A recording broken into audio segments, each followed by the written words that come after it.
Good evening once again. Welcome all of you viewers, listeners, wherever you are. We like to welcome you to our 107th edition here in the Issues Room. Our broadcast tonight will be a good one. We told you it's going to be intense, fiery, riveting, whatever the word you want to use to describe the uh, context under which we're going to be discussing tonight. Our guest will be with us very shortly, but in the meantime, we'd like to welcome you. Let us know you're here. Come in our chat room. Just make yourself known. We'd like to recognize you because without you, folks, we actually wouldn't have this platform.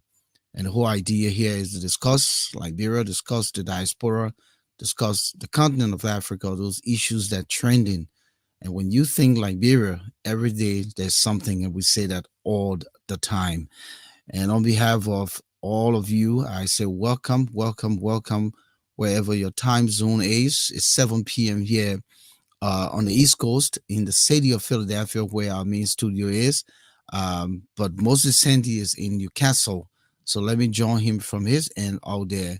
Um, Good evening, Moses. Welcome. It's the 107 edition here for our broadcast. We just celebrated Thanksgiving yesterday, and some folks are still celebrating because they're eating the remnants of the turkey, and they should be doing that through the weekend. But yeah, Yeah, how you faring on your end? very good. Yesterday, like you said, was Thanksgiving. We had the opportunity to assemble as a family. In fact, we spent the evening with some of our good friends in Delaware. So it was a real good gathering. We had enough turkey to eat and talk Liberian politics and socialize. So it I know. was a good time. And today is Black Friday too. So, like you It's said, some considered people might still be celebrating. it's considered the sales day Yeah, one of the in the month of biggest, November. Yeah. sales is in Just in the case if a United person States. was wondering what Black Friday is, Black Friday is the sales day. It's after the day after Thanksgiving, where a lot of businesses put stuff on sale, and Mhm. those people who have waited through the year can go and grab these And shop, yeah. special items. Sometimes it's electronics, especially electronics. A lot of people go after that. But Moses, we're back here. Today is the 25th of November, 2022. And I'm telling you, what a great evening. I think we'll have a good one. Our guest tonight will be J. Randy Dapor. Randy will come here and share his perspectives on why he thinks that the oppositions don't have a chance against President Weah come 2023. And with all of the things that Weah is doing out there, not taking anything serious, he really has a big case to make. And he was just the other day, raving about Alexander Cummings as having the best platform, who will be the best president for Liberia. And we had him here probably about a month ago, where he was very clear that he left the ANC, or he stopped supporting the ANC because the ANC insiders are not good people. He also said that Mr. Cummings has not reached out to him. He had called him, reached out to him, and he never responded. And it had to do with something that was very concerning from his perspective as a true campaigner. And Mr. Cummings did not respond. And so we want to know whether, even since then, whether Mr. Cummings has reached out to him. But he's on this new campaign, and this campaign is really serious. So we want to see, or hear rather from him his stance, and he continued to think that he's a kingmaker. He says that Yeah. no one can get to the presidency except through him. And so let's hope that he will make that case tonight. So I'm sure a lot of the ANC people will be joining us on this conversation tonight. I believe the CDC people themselves, and matter of fact, the entire In opposition, fact, entire opposition, yeah. because Randy holds his grounds. I think he's, you know, able to stand the test of time here tonight. And that's why in the promo we said a hot seat, because the seat will be hot I'm sure, during the course of this conversation. All we ask you, our viewers and listeners and our audience, please will be, remain civil as much as possible. Mr. Dapo has the right to choose his destiny. He has not committed any crime against anyone. So we'll have to respect the platform. You can make your case, you can question, the line will be open. We'll provide that opportunity, but we'll have to keep this conversation as civil and as professional and as profoundly Liberian as we can, just so that we leave here tonight accomplishing something. Moses, for trending news quickly, the World Cup is moving about here, and so let me just give a quick highlights. Uh, Sure. we were not here on Wednesday, but the Wednesday games, and for those of the folks who are not following the World Cup, uh, four games have been played. The games start at 5 a.m. here on our end. Um, and so Morocco and Croatia played to a 0-all draw. Japan surprisingly stunned Germany with a 2-1 victory. Um, Japan came from behind and beat Germany 2-1. Then the third game was Spain and Costa Rica, and they won that game 7-0. Spain beat Costa Rica 7-0. And so Spain has the most goals in the World Cup right now. Belgium also beat Canada. Canada fell to Belgium, and that was on Wednesday. And then Thanksgiving Day, Switzerland beat Cameroon. And interestingly, the young man who scored the goal for Switzerland is a native born Cameroonian, but naturalized as a Swiss Yeah. citizen. So, Uh, Brio is his name. And from what I heard, they said that the Cameroonians went to his house in Cameroon oh and man. ransacked the house. Oh And man. the young Oh man scored the goal he didn't even celebrate in solidarity with his native country. He didn't yeah. celebrate. And so they went there. Then the speculation, but some folks said they saw it trending on social media that Cameroonians, some angry Cameroonians went out to his home in Cameroon and ransacked the place. Then Uruguay and South Korea played to a 0 draw, and then Portugal beat rather Ghana 3-2. Everyone says that the penalty awarded to Portugal through a play by Cristiano Ronaldo was not a real penalty. But again, when we argue these things, the people have the latest technology in the VAR. They can see if it's an outside, if it's a foul. They can look at all of those things. So Ghana did fall 3-2, and then Brazil came on to play the last game yesterday and won Serbia 2-0. Then today Wales lost to Iran. Surprisingly, Iran beat Wales 2-0. Uh, Senegal bounced back after their first defeat, and they won Qatar 3-1. Then the Netherlands and Ecuador played to a 1 draw. And then the most important game of the day, the English and the American fans were all over the place. And this game played at 2 p.m. ended in a 0 draw. But the young American team did extremely well. They played the behinds off, like you would say, and they was just not lucky. And England too did extremely well. So it was a good match game. They were kind of fairly matched. The American team is very young. Um, Tim Weah played, of course, up into the second half, and when he was substituted, finally the camera went on his father, Mr. Weah, and what he did, he was clapping for his son, and this is now trending on social media. And our guest, in fact, has something Randy. on. Yeah, he has something on it, and say that he challenges anyone to speak negative about that scene and what case can they make. But yeah, Moses. So that's trending news from my end. What you guys, so we can move to our studio guest. He's here already. Okay, good. It's good that we have Randy tonight. But Volcano, prior to the commencement of the show, we're talking behind the scene. Look, Liberia is a very strange. society. Sometimes the way our people do things, it makes you to wonder whether a good number of our people are nationalists or they are just concerned about their personal egos.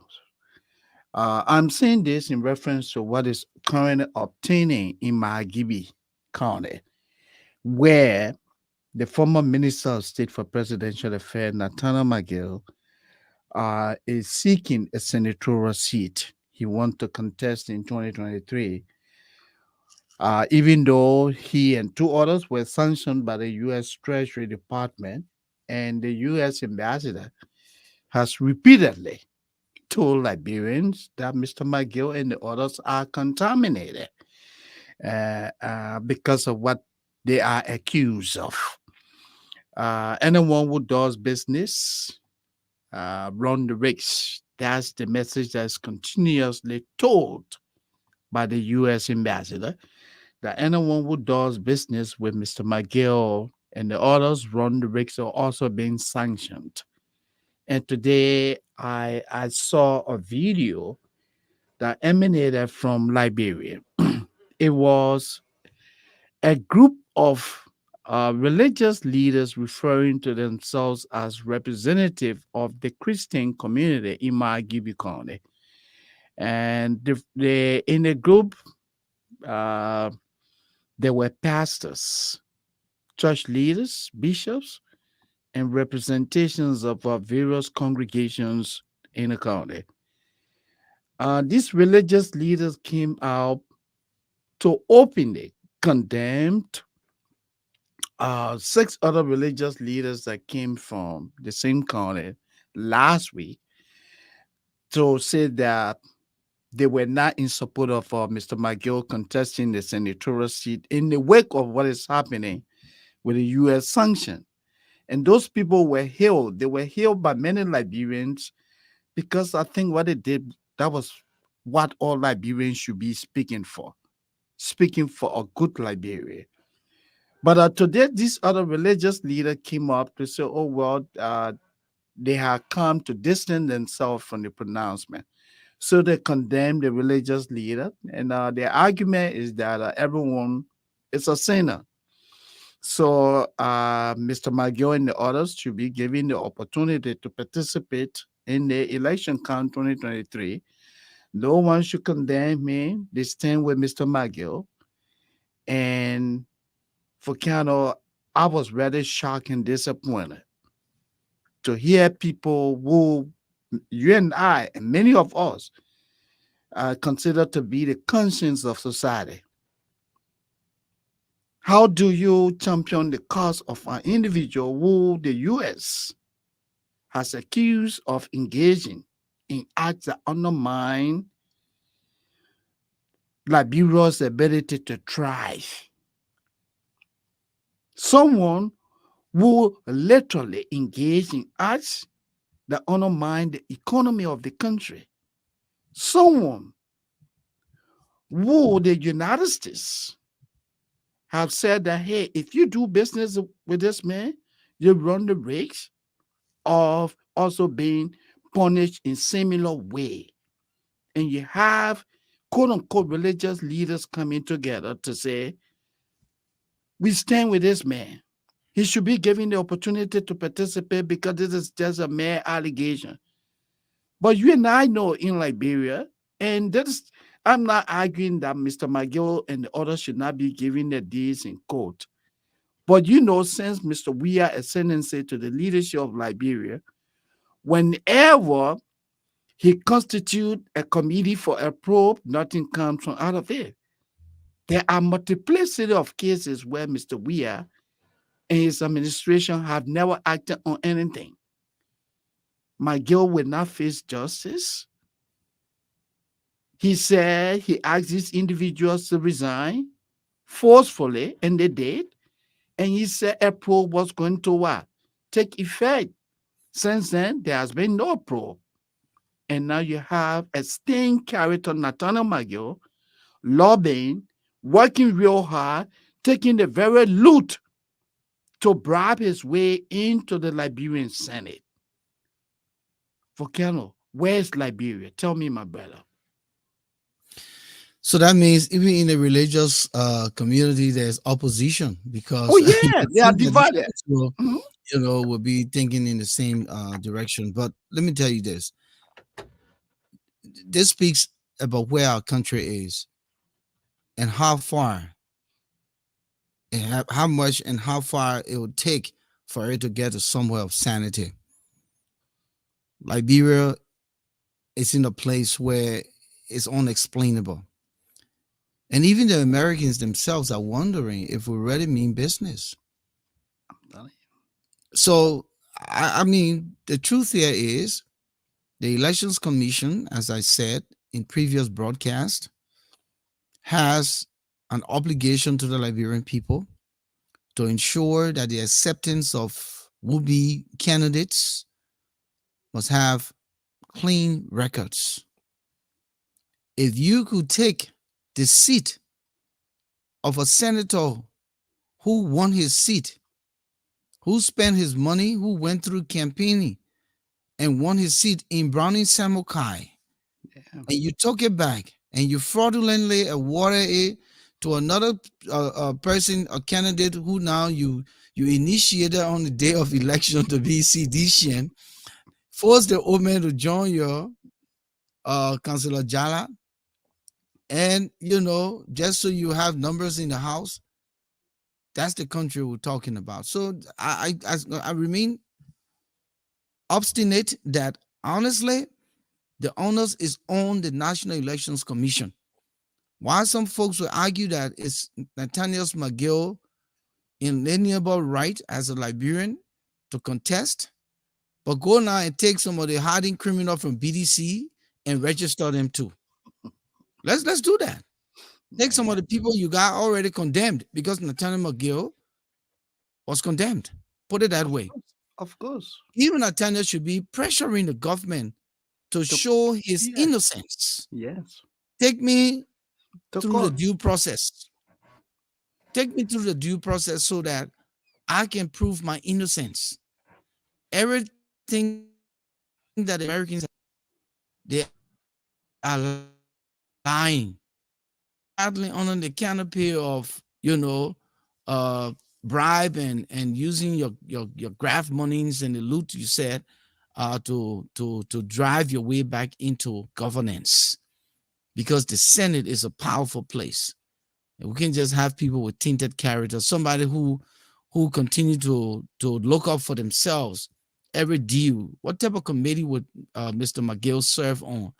And how credible would that committee and transparent would that committee be if he were to, go in the Senate? So we're not against you, Mr. McGill, as the person, but we're against your characteristics, the things that you've done, the characters that you've portrayed, the attributes, the corrupt attributes that you've been sanctioned for. Go and fix that. Go and fix that. Instead of telling us you went to university 2005 and graduated 2001. That's how much you are confused. That's how much you cannot phantom that you're no longer the prime minister of Liberia, that you're no longer the conduit through which everyone gets to the president. You just cannot put your hand on this. You can't dream about this. How did it happen? I know you scratch your face at night. That's why you look so disheveled and so perplexed, confused. Most of your men can't even call you because they're scared. They're using Bonanza phone, but still they will track it. So it's not easy on the man. But listen, we are 719. Good evening, viewers. James Kelly, it's good to have you in the house. Amma Freeman, River says Pro, thanks for helping to share the word. Melvin Carter, Thomas Awaji, welcome back to the house. Seattle Townsend, we say good evening, welcome. Fatih Serkis, uh, welcome. Amy Bachu, Tawana T, Mapu Hall, all you wonderful people. We say welcome, welcome. We're gonna have a great conversation here tonight. Batu, Naya, Gerald, good to have you in the house. Our guest is Mr. Randy Dapper. J. Randy Dapper is no stranger. He's a political uh, podcaster. I will put it that way. He's also an environmentalist. Randy uh, at one point was in the camp of the ANC, the Alternative National Congress, is a political party in Liberia, and its stand-up bearer is Mr. Alexander B. Cummings. He supported this candidate, and uh, probably a month or a little over a month ago, he decided that he will not. And so at this time, we see that he's more throwing his weight behind the current leadership under President Weah. But of course, the history is that Randy was once with the CDC, and I've heard him say over and over how convinced he is that he was one of the champions of bringing the CDC government to power, but then fell out with them based on governance, based on other things he would probably express himself about. But now it seems as though he's back in that camp. So from all of the conversation we've heard, Moses, people have said, "Oh, maybe the man got his piece of the pie. Maybe the CDC reached out to him because the CDC they like they want everything.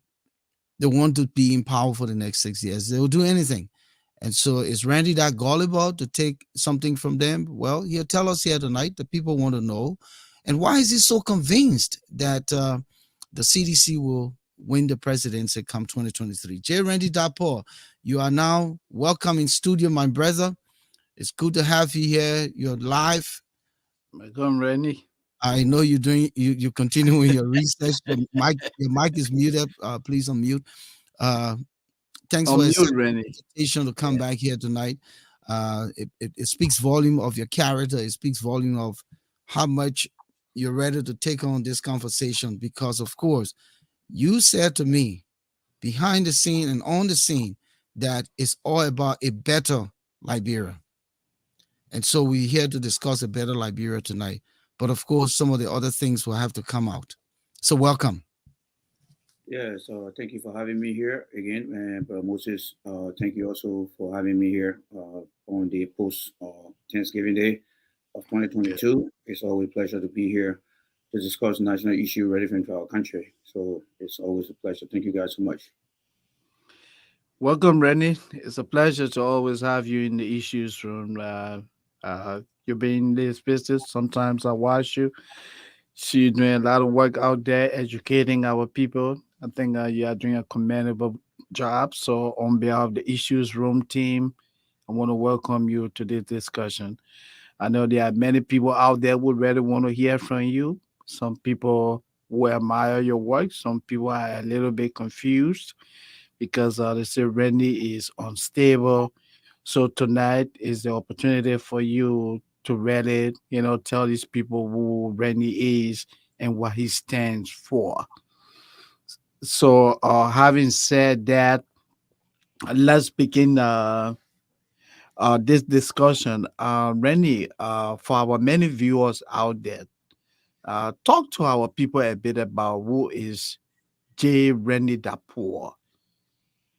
Yes, and thank you for bringing that question up because I think Volcano Shelton has already created a set mind in the minds of the audience here Yeah. by saying that I have a weight behind President Weir. I think that was a misinformation that he sent out here. I'm not Okay. dead, I'm still alive.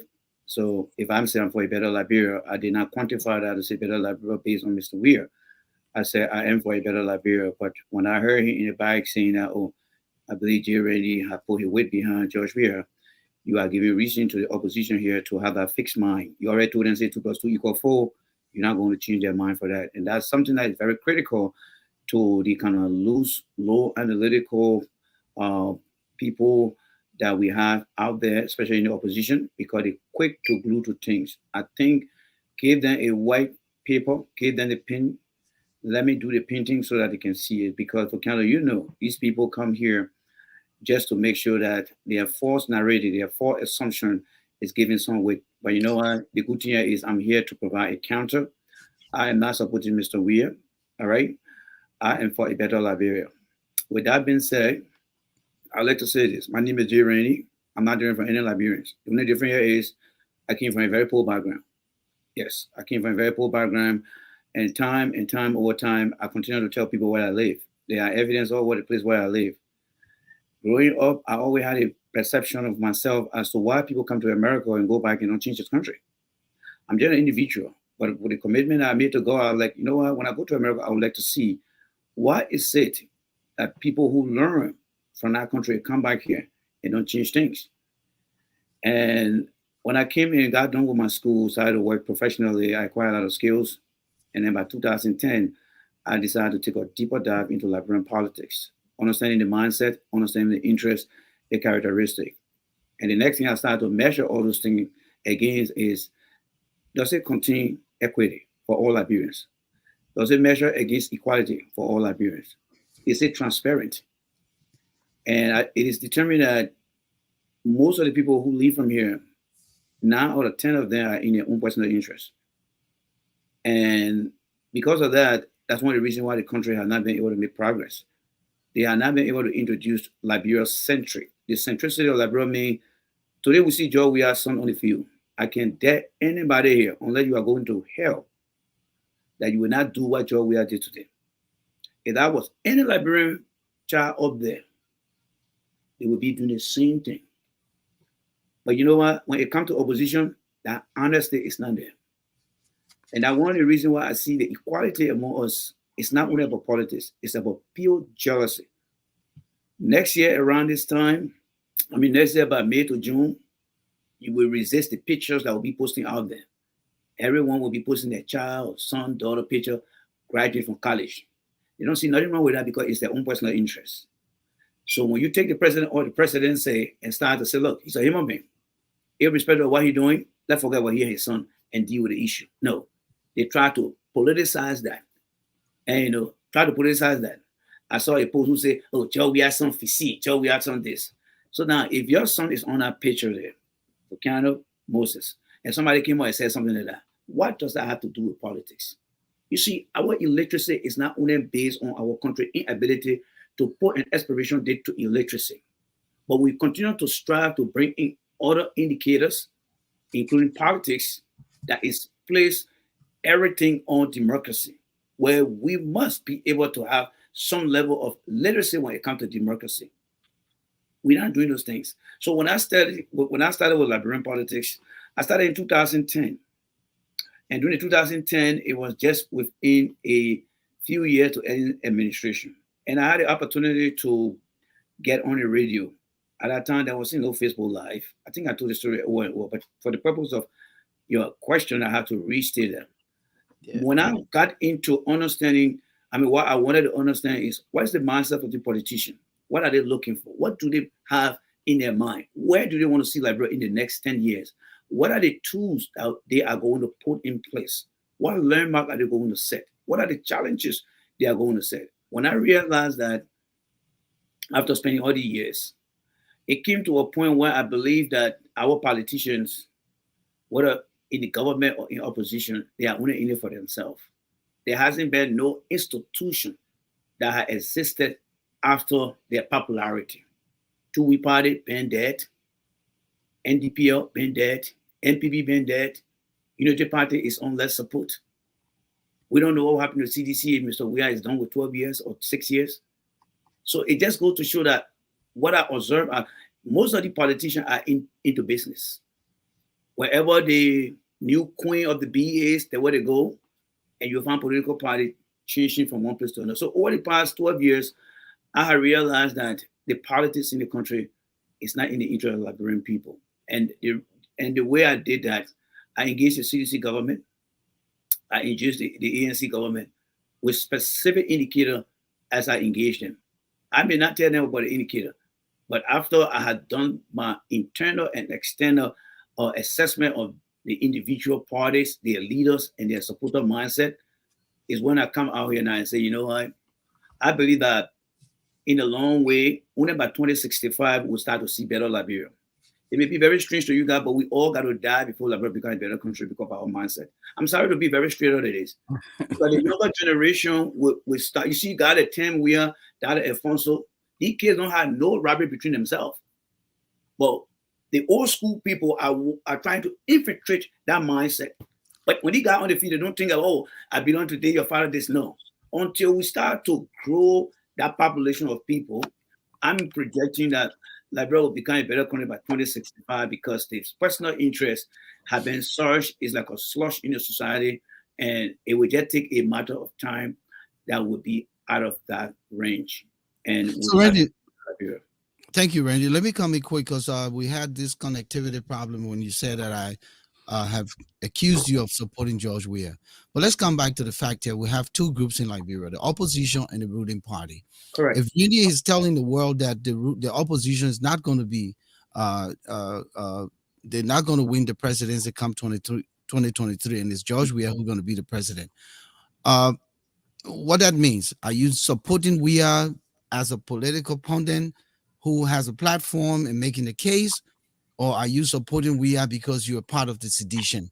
It doesn't matter. So long your utterances are being guided the same way you were guiding your utterances behind Alexander Cummings. Cummings, you were not an ANC member. You're not a bona fide ANC member, but you decided to support Cummings. So is it the same framework? So I want you to make this clarification here tonight. If you say you're not supporting George Weah, then be very defined with how you put it. And then when you start talking, we are, then the people will judge. Yeah, I think what you fail to understand here is every analyst will always make their decision based on the data and the behavior of what they see. From Okay. CNN, from CNN to MSNBC, people will tell you, say, I think the Republican candidate will be better, or I think the Democratic candidate will be better. They are basing their conclusion on facts, but that does not equate to you or to anybody else to say, you know what, I think he supports this. No, the facts will be given, and based on the facts, you make a crystal clear and empirical analysis. Many Liberians are not used to this thing, so we got to be very careful how Okay. we try to pin people, because Liberians don't understand that when you are in the middle, you can make some type of analytical conclusion based on how things are unfolding, whether it is human error based on the failure of an institution not meeting these requirements, and what would be the consistency of what you already see and based on the reaction of the people.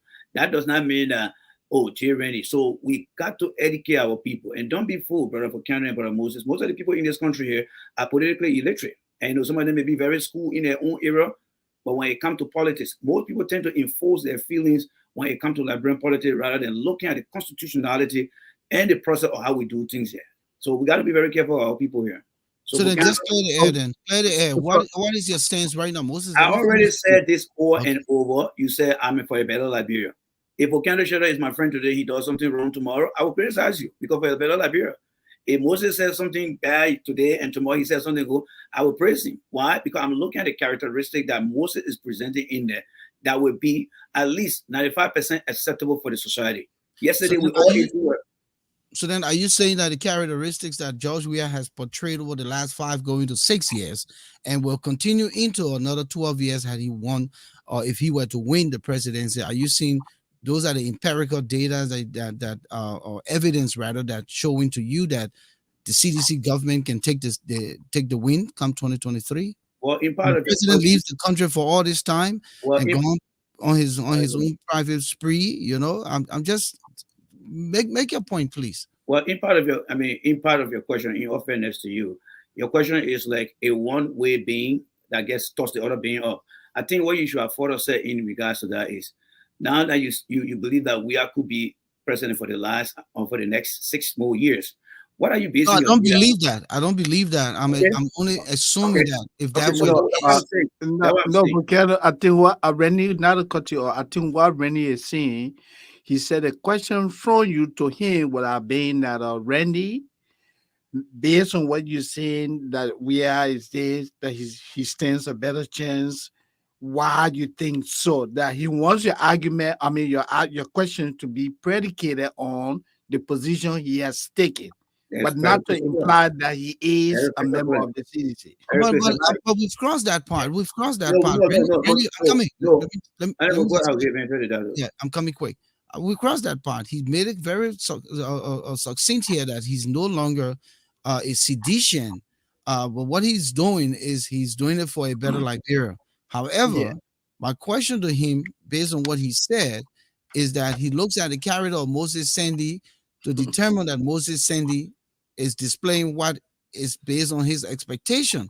My question now is with what Weah has displayed over the last 5 years, almost 6 years now, and with the projection that he wants to go for a second term, are those characters or behavior that he's presenting, do they make him a supported? winnable candidate. Yeah, based on what he sees, because he say he's looking at the data, he's looking at the Liberian people behavior and how they will vote. These are the projections. So that's the question. I Yeah, think so your question. I think your question. Go ahead, Moses. I'm sorry. I no, you. no, I said go ahead. Go All right. ahead. I think the question is more of a secondary question rather than being a primary question. And the way I think you should have said it is exactly how Moses said it. Because we all know that Randy goes around and criticizes the opposition mostly and said, based on the behavior of the opposition party and based on the opposition itself, this is why I think my main job we are to be qualified. Because I'm stating the reason, unless you don't follow my show to understand how I present the data here.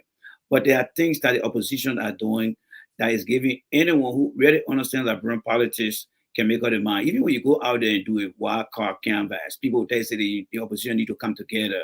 They are not serious. They are not collective. Those are indicators that will give you a default reason why Mr. Weir. I'm not looking at Mr. Weir accomplishment in 100. I mean at 100%.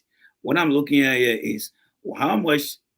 How much information is being given out there by the opposition supporters, by the opposition talk show hosts. And so the question I think should have been, and it's just me, and, you don't have to take it. But what I would have said in that question is, Randy, why are you so certain that Mr. Weir can be the next president rather than extending to say with everything I have seen? And because when you say with everything you have seen, then you already defeat the purpose of why you're asking me the question. Yeah, So but Randy, if you think about the behavior of the Liberian people and what you're saying, because the opposition are not fiery, they're not making loud noise, right? And so it shows that they're weak or they're divisive, they're not together.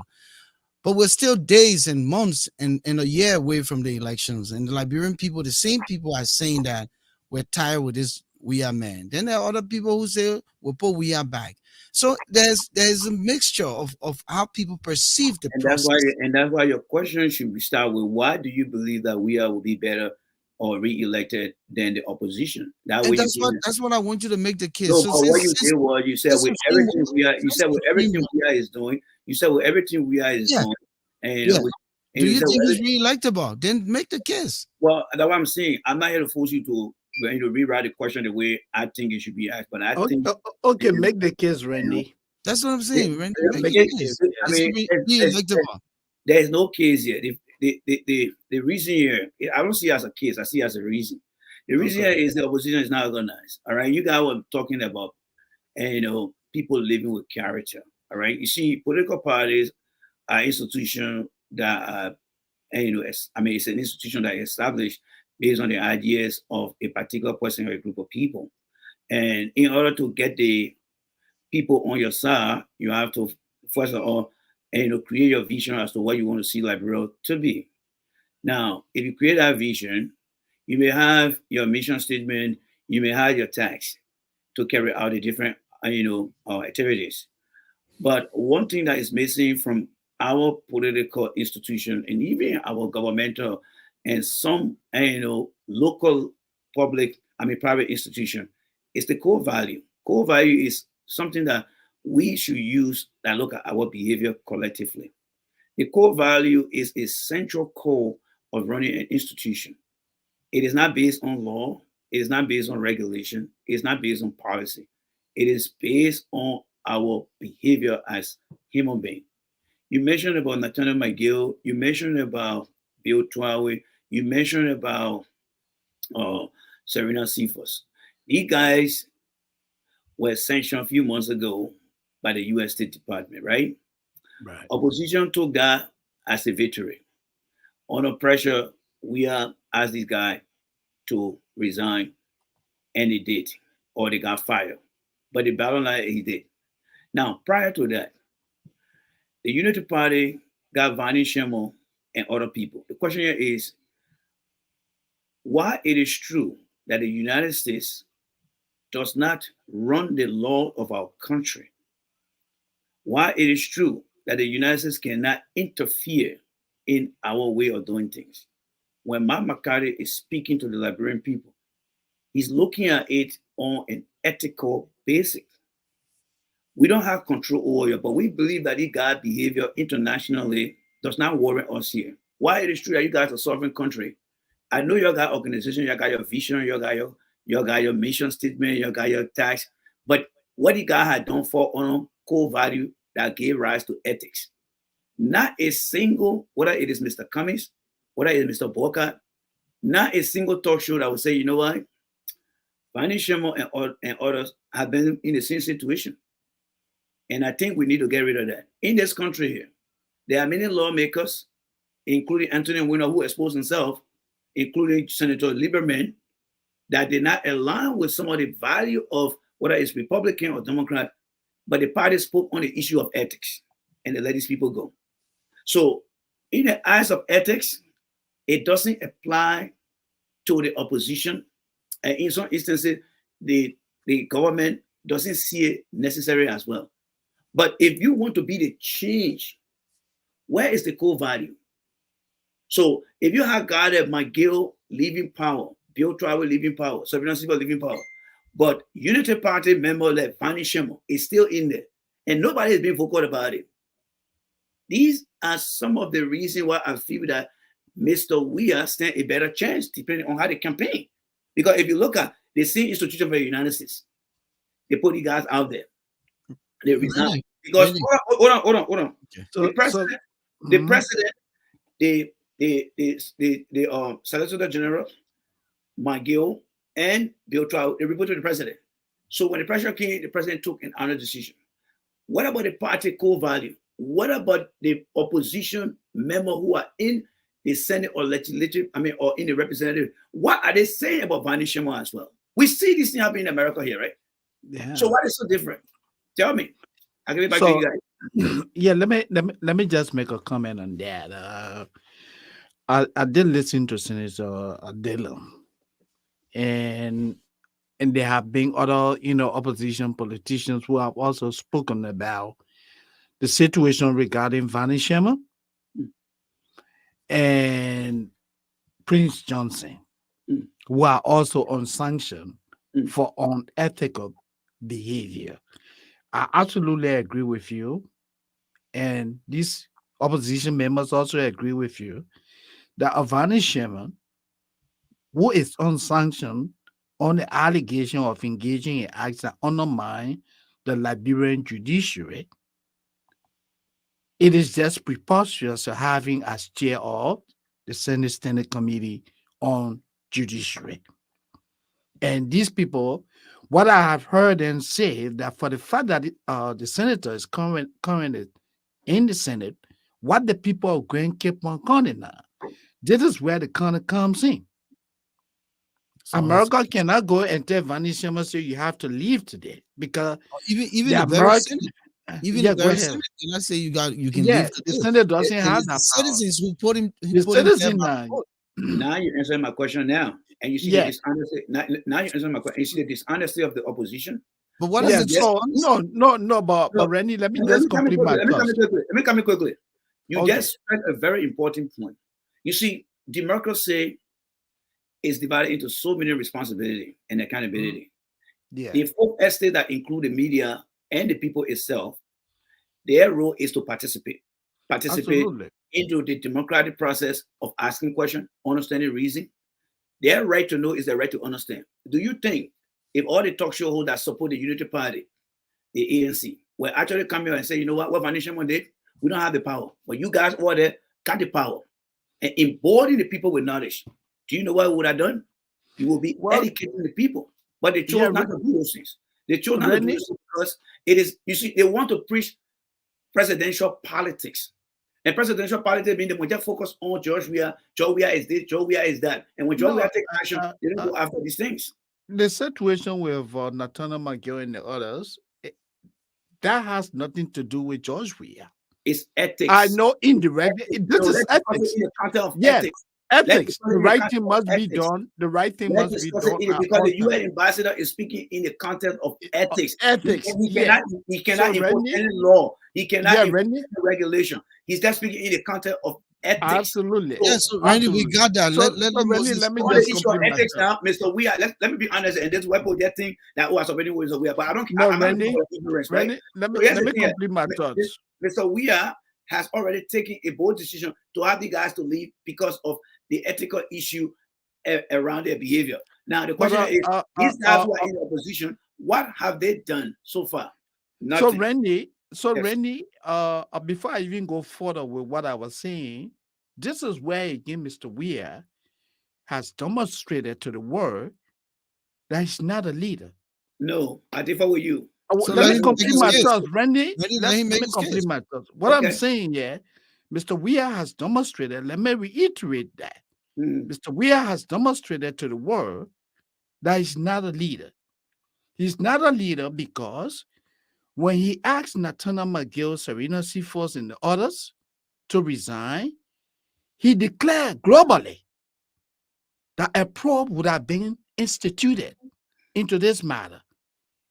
Has that probe ever started? You see what you're trying to Randy, do. Go ahead. Randy, let him I just want continue. you to answer this question. Has the probe ever started? I just yes or no. That's all I want you to tell me. The fact that the president took a step that the opposition had not taken, it justified that Mr. Weir is making progress. When But you measure No, progress, no, hold Randy. on. You ask me to answer the question. My You ask me to question to answer the you question. is: You ask me to has answer the the question. probe ever Let me started? This answer the is yes or question. no. Just yes or Let me answer no. the question. Let me answer the question. Yes. You are Yes. I'm answering your question based on progression. If you are a Okay. 0 miles per hour, that means your car Mhm. not moving. But when you are 2 miles per hour, your car is moving 2 miles per hour. Okay. Mr. Weir ability to let the guys go, it shows that he's Mhm. making progress. The Okay. opposition refusal to even get the people involved to get rid of these guys is nothing else but making no sense. What happened to Eric Tyler? When Alex No, Tyler was on the, hold on, see, you will no, not give me. not focus on one Moses, man, Moses, Randy. No, I Moses, have to let give you him an make, example, Moses. give him an example. Okay. I Go have to ahead, give you Moses. an example, Go ahead. Moses. Go ahead, Go Randy. When, ahead. when Go Alex ahead, Randy. Tyler, when Alex Tyler was found guilty on the same global witness issue, if Mhm. you had come out and said, look, Randy, look what Ellen did. Ellen managed to push her guys in the Senate to take an action against Mr. How do you call it? Alex Tyler. Tyler. Yeah, Mhm. Tyler. But Mr. We are not doing that. Then you got a reason to challenge me. But they got the opposition, Joe Walker, Alexander Cummings. They were one CCP or CPP. Mhm. What core value are they looking at to begin to challenge some of these things? Mr. Weir has done his part to get rid of these guys. As far as what needs to be done, we can ask him, and I don't think he will refuse. But our failure to ask about these lawmakers that sat over there, Moses, you have been very disingenuous in the conversation because you No, just think that, oh, no, you are, Hold on, Moses. Hold on. yeah, you Hold are on. okay. because you believe that only we should be taking the steps, but you're not addressing the issue that these guys, Moses, I mean, how do you call it, Vanny Sherman, Good. Prince Yeah. Johnson, we need to create awareness about some of the unethical behavior they have. You don't want to see, you want to shield those things. And you don't No. want to look at the the Okay. presidential politics. So Randy, let me comment on that. First thing you said I was being disingenuous. I just want you to say that I Yes. was not being unwise. Let me complete my Okay. thoughts. I I have was a never choice. being unwise. All right. I was only trying to tell you that the president has failed Liberia. He made a public declaration that hey, my girl, and let me I think, complete. Let me okay, go ahead. complete. Go ahead. Go My ahead. girl, my girl, Bill Tuaway and Serena Seaforth will be investigated. This was since what? August, when these people were accused of engaging in acts that undermine Liberia's ability to thrive. And we are what? In November. There has been no probe. That's not leadership. And you want to shut down on opposition? It is No, George Weah who no, runs no, Liberia. no, no, Wait, let no, me complete. no, no. It is Yeah, George hold on, Weah who hold on, runs Randy. Hold on. Liberia. And then if you have been following what is happening in the Senate, Prince Johnson, the senators, the senators. This man was chairman of the Senate Standing Committee on Defense. In the wake of his sanction, they asked him to step aside. He's no longer on that committee. And other lawmakers, even opposition members, are now asking the people of Nimba, they're asking the people of Grand Cape County that, hey, the way forward in holding these people accountable is what? You mobilize your people. Because these people, Prince Johnson, Vani Shema, are distraction for Liberia's governance. You need to hold them accountable. How do you do that? You mobilize the petition. The people of Grand Cape Man, the people of Nima have the right to petition the Senate to say, hey, we don't want these guys because they are not good representation of our counties, they can be expelled on the basis of what? Misconduct, malfeasance. They can be expelled. In the case of Nathaniel McGill, Serena Seaforth, Bill Twelve, it rests squarely on the lap of George Weah. And this is not his first time failing Liberia. You know that, Randy? George Weah, in fact, let me take you back to history. In August, you made a post. In August of this year, you made a post. You did a comparison between George Weah and how we Cummings? call George Weah and President Joe Biden. Okay. In that post, you indicated that Mr. Weah was elected in December of 2017. Mr. Biden was elected in 2022. He has been able to establish or display to Americans his accomplishments. But Mr. Weah has not been able to show any tangible accomplishment in Liberia. That's a comparison. And in that comparison, you also indicated that Mr. Weah is a failure. Did you not say that? If you say Mr. Weah is a failure, then on what basis now make you to believe that this man can win 2023 when you have already declared him a failure? Answer that for us. And even before he comes in, Randy, even the picture I posted with you, you wrote on it, Weah is unfit to be president. Unfit to be president. And the man has not demonstrated any growth. You talked about projection analysis here. If we do the analysis, how much growth have Weah shown since he came to power? Which president would leave his country in the calamities, the bunch of problems in the country, and go and sit in the stands in Qatar just to watch football and watch his son play, and then we should clap for him? No, we shouldn't clap for him. We can clap for Tim Weah. We can embrace Tim Weah's accomplishment as a grassroots native Liberian, not by birth, because he's not, what he's doing is not honoring Liberia in any way. It's only honoring the legacy of him and his father and their family. It has nothing to do with Liberia's growth. But the truth here is, this man left the country. I just saw something on social media showing tickets for the VIP area he's sitting in, 15 grand per ticket. And we are intending to watch this World Cup probably until America gets eliminated. If America is not eliminated, we will stay at the World Cup probably to the end. He asked for extension to be out of the country when civil servants are unpaid. When they brought in the finance minister in the Senate to, the other day here, whether yesterday or day before yesterday. Yesterday. You understand me? And all of these things are happening, and this guy doesn't care. And this is the man that is re-electable for real. So yes, so let's go there. Show the tangibles, show the data, show the evidence. Mr. Dapo will give you another let him go ahead. 3 minutes to make that case, so we can project to the next question. Thank you. All right. I kept quiet, and I hope that you guys will Oh keep yeah, quiet. no, Sure, yeah. yeah. Anything All right. you say outside of, well, I will jot it down. We can come back. So what I would say, Volcano, the picture you sent over there, I saw the picture and I gave it okay. And the reason I gave it okay, I knew it was going to come out in the conversation. So let me ask you this question here. Did you intentionally decide to put that capture on me to paint me as somebody who supports George Weah? Or did you not honestly did that? Because all my past photos never had anything with what you put there. I didn't put it there. It's on your picture. I took a picture from Facebook. Yeah, but my question here is, did you honestly accept that? Because there are other red things that on other pictures that when you take, because usually you will ask me for photo. Which photo do you want?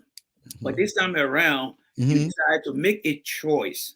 And when I saw that, I said, okay, yes, in my mind, Volcano is putting me out there now as somebody who don't credit George Weah. I think that is very dishonest on your part, to be honest with you, because you should allow people to listen to what I have to say, then you go and put my picture out there. But you know what? I don't care, because you know what? I had done it with George Weah. I had done it with Cummings, and I'm doing it for the Liberian people. I don't need job. There are people who are in here right now. From now to the end of my life, I'm not looking for job in Liberia. So however you want to pin it, but I think for Gando next time, as a guy who in the news, don't be the one to make the news. Be the one to present the news and let put it, because I captured it. You know very well that I am not supporting George Weah, but you intentionally and deliberately decided to do that, which I felt was very unfair to me. I didn't want to create But anyhow. but but but But but, I thought it was, but and you know, the picture clearly says that you're not yeah. supporting But as George a Weah. professional person, you should But understand that Randy, what. Randy, No, but Randy, be here's the honest thing. here. Here's the thing. I was No, talking. but be Please let me honest finish. here. Let But be me. honest. Yeah. The picture clearly says you're not Yeah. supporting George But Weah. let me say. The Let me. picture says that Yeah. Yeah. George You know. Weah Yeah. is What you trying to do? Yeah. Yeah. What you trying to do?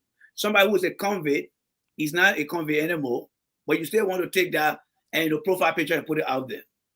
The person is not a convict anymore, but you are trying to present the person as a convict by giving legal photo with a man with a convict number like that. You don't do those things, all right? That's thing. If you do that, then you are being biased in your conversation. Like I said, don't paint picture in the people's mind. Let the people paint their picture for themselves. But now that you brought that up, now let me try to come back to Brother Moses here, and then we'll come back to the president tribute. Brother Moses Yes. asked the question. He believed the president had failed. My question is, at what point do you define failure? Of Is it absolutely a very good question. And I would like to reframe that question and put it right back to you. okay? My You thing is, clearly articulated in uh, August. Let me take you yes, back to history. okay. You articulated globally Mm-hmm. that for the fact that Mr. Weah has not been able to demonstrate to the world his accomplishments, Correct. and President Biden has done that after 2 years, you articulated based on your perception Mm. that George Weah is a failure. Okay. So How do you operationalize the word failure for me, for Volcano, and the world? let me answer the question. Based on your understanding, So define failure for us. here's the thing here, right? Mhm. My analysis was based on content. I give you a list of things that Mr. Weah Absolutely. was. I give you a list of things that Mr. Weah was not able to accomplish within the Mhm. time frame. But Yeah. I did not say he failed in his presidency. I just said based on these things, he failed to provide these things. You see, there are No. times that if you don't provide things to the public, people will define you as a failure. But your ability to come up with these things as evidence that you had done so. All right. So, well, Mhm. even though what Biden had presented here, there are some people in America that still say Biden is a failure, even though he presented that.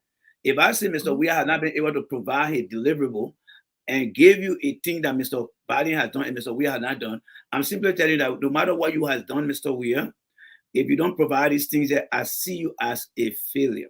It is incumbent upon Mr. Weah now to go ahead and get these things. And that's why I'm asking you, at what point do you define somebody as a total failure? You don't define people as a total failure just by you using the word. People can fail in certain things along their progression path.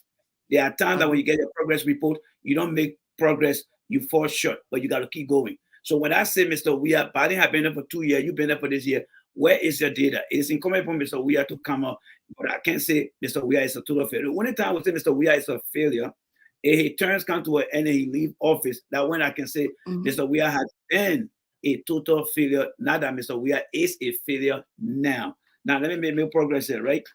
You talk about Mr. Weah and Nathaniel McGill. You N- see, what you try to No, do here, most, let me, well, I wait, said, wait, let me, let, but let me, you're trying to interfere now, so I don't Rennie, want to give you quickly, time. please.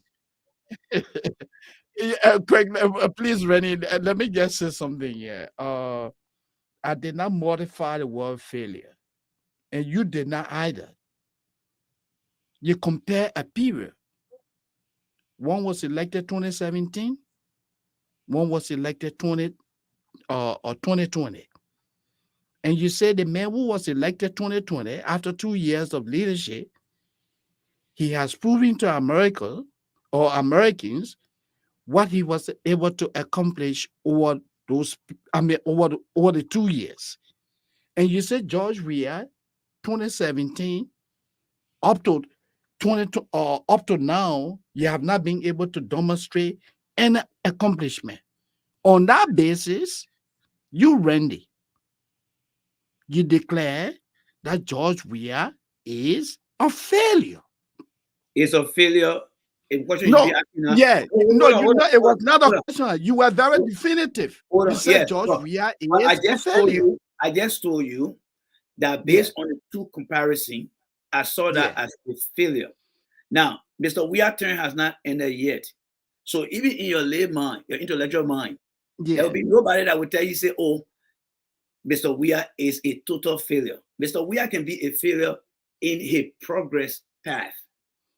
Mr. Weir will only be a total failure, which I No, did not but you're use. modifying Hold it. on now, hold on. The total failure is different from the CMAP failure. I presented a comparison analysis, which I'm defending here, and I agree to what you said. Okay. I Yeah. gave Joe Biden, I Mm-hmm. gave Weir, and I Yes. was defining how Weir failed to, and list what Accomplish his anything. accomplishment have been and Yeah. what Joe Biden has done. And I saw Mhm. those things. I said, this to me is a failure. And I only refer to Absolutely. that. But now, Okay. I did not say Mr. Weir, and neither will I be able to say that because Mr. Weir's term has not ended yet. If Mr. Weir leave office and he doesn't accomplish things, that when I will kind of say Mr. Weir is a total failure of this first term. That's how you do Okay. it. But when you have an Okay. ongoing progress taking place, there are times that you measure the performance and you can determine Absolutely. that the performance failed. And that's what I was doing. But you see, And it is good that you're saying that, Randy, because you see because that look at this is Randy. why you see, this is why when we were in school back home, Yeah. when we did math, we always would ask, hey man, what did man mean by this? But we never had the opportunity to reach out to people. But when I Yeah. went to school here, the guy who wrote the book, I went to him and said, what do you mean by that? He started explaining it to me. When I made my comment, just how you and I having the conversation, you want to go Yeah. deep now rather than assuming. And I'm giving you the fact. And the fact is filled with reality because you cannot consider somebody to be a total failure I until did that not say person he dies. was. I didn't No, say Mr. Weah is a I'm just total speaking. failure. I'm just speaking to content now. I'm Mm-hmm. saying now, when you try to bring that point up, I'm speaking in the context of what Mr. Weah was not able to do within his progress. And Joe Biden has done it in 2 years. Even though Joe Biden got 4 years to go, he had done it in 2 years. It said Mm-hmm. Mr. Joe Biden So start. No, he has two I'm two not more going years. I okay, think we're I got recycling. question. I got to answer your Randy, question. I got Randy, to answer your question. yeah, but I, we're recycling. We're recycling on this one no, we're thing. not recycling. You're not giving me a chance. Moses keep interrupting you to make a case No, that he go can't ahead. do. Go All ahead, right, Randy. let's be honest Yeah. here. All right. So Yeah. I spoke in the context of Mr. Weir progression and Mm-hmm. not his total performance after a first term in office. Let's get that Okay. clear. It happened. I did not Okay. even say Joe Biden completed 4 years and did this. I even spoke with Joe Biden 2 years and Joe Biden got 4 years. I mean, 2 other years to go. All right. Yeah. So Yeah. let's get that straight. Now, Yes. So, now there you Randy. go again. There you go again. Yeah. You can't No. I'm not No. going No. there. I'm Randy, sorry, Randy. I mean, But Moses, no. Moses, Because again, You is both not don't want to keep Moses, digging, and when Moses keep digging, I will come back. So Moses, go, Moses, we're go, dwelling on go this. ahead, Randy. Go ahead, Let me Randy. steer the ship all here. right. So let me Yeah. say this Go. here, right? Let me say this Randy, Yeah. here. Yeah. Randy, can you just do this for me, please? Correct. We'll have to open the line at some point, not too long from Yeah, now. but you say I should explain, but Moses kept interrupting Yeah, me. but No, I'll let you go. Go can ahead. you just do this for me? Correct. Can you just tell us some of the reasons why you think that the opposition?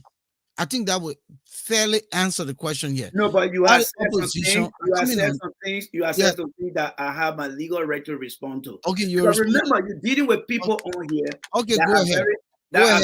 irrational to Go ahead, understand, Randy. right? All right. Yeah. So Go I ahead. just want to make Moses, that clear. please let Randy continue. Let him Yeah, go. Yeah. Go Let's ahead. yeah, do it I on give a it. let's do Yeah. it within 2 minutes. Can we yeah. do that? Okay. Absolutely. With no Yeah. interruption. Yeah. So Yeah. now, but I mostly try to place more emphasis on Mr. Weir and the responsibility and accountability. I'm telling you, the same way we talk about Mr. Weir failure, I mean, based on what Mr. Biden did and Mr. Weir was not able to accomplish, Mr. Weir on the other flip side is doing well. He let the full identity guys go.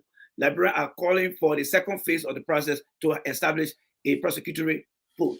Mhm. Well, he's making progress. All right, he's making progress. So when you decide to discuss that, you are not even making a cross comparison to what the national legislature hasn't done for Varney Sherman, for Prince Johnson. You are not done that. And that is the dishonesty that the opposition continue to carry out. And I see that as a presidential politics rather than encapsulating the judiciary politics, the legislative politics, and the executive politics. You're not doing that. All you got want to focus on we are, and that's wrong. Now, Moses, Brother Volcano Shelton say the president taking the trip, the president doing that. Mr. Obama was in office, and he has served as the highest president that traveled 91 trips in 45 countries accumulatively, not just one day. Okay. Now, when we come out and say we are spending time somewhere, what data do we have? How many times President Tubman spent out of the country? How many times Tubman spent out of the country? Commutatively. How many times Ellen spent? And how many times we are spending? Okay. We present the data. When you present the data, because when I presented my data, Obama traveled in 41 countries for 91 times. He went to 21 countries and spent 41 days and the other rest. The next president, I believe, was either George Bush or somebody else. But the data are there to show. Secondly, the president is on what I see as a mixed visit trip. Mixed visit trip is the combination of both diplomatic trip and other trips such as forum, all right, forum and other intellectual discussion. The president stated in a letter that I am going to go back to France to attend an international sport symposium. I was in France and attended the Global Peace. I will be going to the United States after this. And see, what are we going to judge the president on? Are we looking at the cost the cost associated with him going back and coming back? Because when we look at Ellen was in India for 1 week. Ellen went back to Liberia. She was there and took a trip from Liberia and came to the North America, visited the United States, Canada, and South America. How do we measure the cost?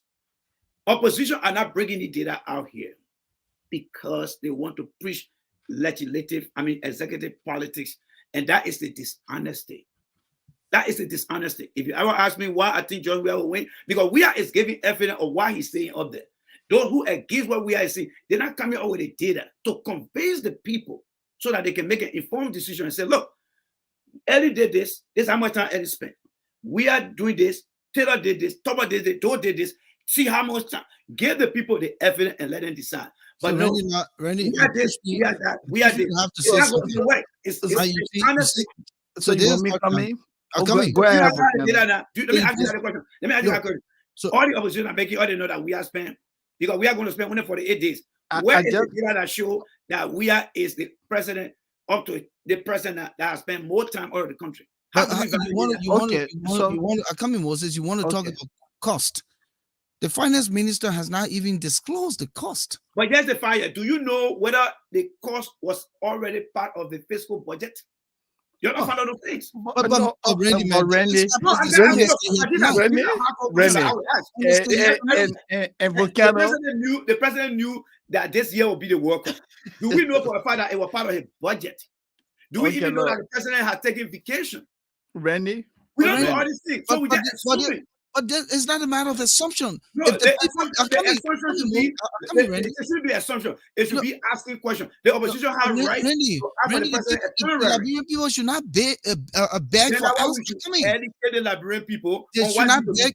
The foreign ministry arranged the president protocol. You can the Liberian people should not beg. The Liberian people should not beg for information. The opposition keep preaching executive politics because they don't want to educate the people. All right. What is the matter? What do you call educate the people? You think the Liberian people don't know? Okay, let me give you an example here, right? Every Liberian now should be able to go to the protocol office of the foreign ministry and say, look, I would like to see the president itinerary. I would like to see the president budget. Why is the president spending time? Go to but those are information that should be on their website. If Moses don't come to the mountain, I will go to Moses. And that's what leadership is all about. So Randy, you heard the mindset of the opposition is to criticize we are, but they're not teaching the people the process. No, Randy, not forget about. Okay, so how often? Let me ask the last question before you come in. How often when Liberians gather in the country, do you see them going to the warehouse? Don't they go to the legislative branch of government in the country? How many people are teaching our people that when we need information, let us call on our lawmakers? The lawmakers got the right to call on the chief of protocol, to call on the foreign minister and say, look, this man is spending too much time. You guys need to come to answer questions. We should be telling our people to say, call your lawmaker to invite these people who are responsible. When the lawmakers are the poorest branch of government, when the lawmakers are the poorest branch of government in terms of You making an accountability. assumption because But Yaka look, Kuluba is out Volcano, there. Yaka yeah, Kuluba is out there making all the lies noise. Dylan is out No, there no, making no. all the lies But he noise. said it. He said the law. He said the So House is in embarrassment. Why Yaka Kuluba is not encouraging the people that we got the power? but Why Darrell Randy, is not encouraging the people say we got the power? Let us send for these people, right? Randy, But let me wasn't just, Darius Dillon yeah, just Volcano, asking? I'm yeah. coming. Wasn't Darius Dillon just demanding that they put Samuel Eto'o in jail for 3 days? Based on what? Oh, based on So the fact that the, he was he on was being shore. held in contempt. No, He based was on being what? Content. What was it? What was the purpose of Samuel Eto'o coming to they asked discuss what? the senators, the Mhm. senators were concerned about No, we're the not going to fiscal explain that. management. I'm Let just me trying let to me just say, provide some information for him. uh, The okay, senators were okay, concerned about Liberia fiscal management.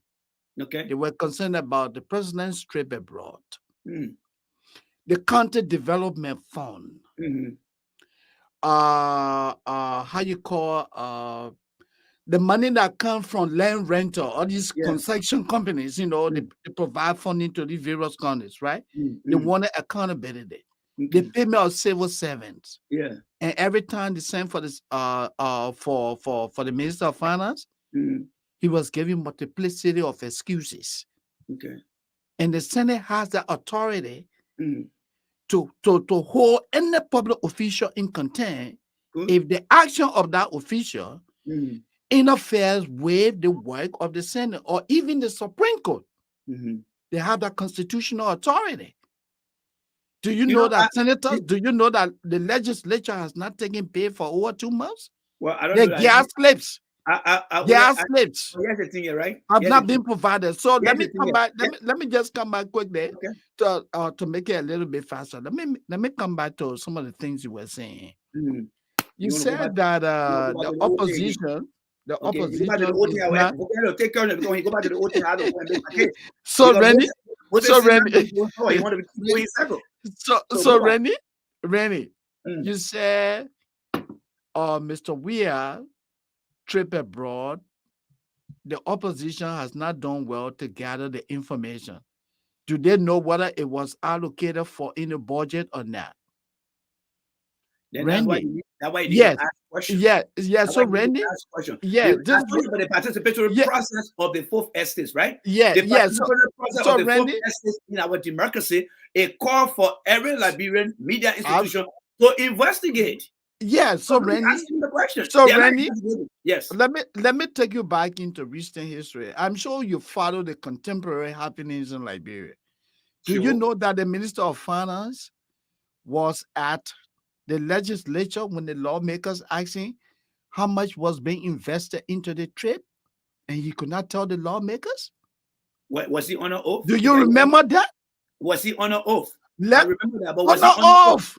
He was Okay. whenever you be So whenever. it is Let incumbent me explain upon to the you. lawmaker. Yeah. It is incumbent upon the lawmaker, and he cannot provide an answer to use their power.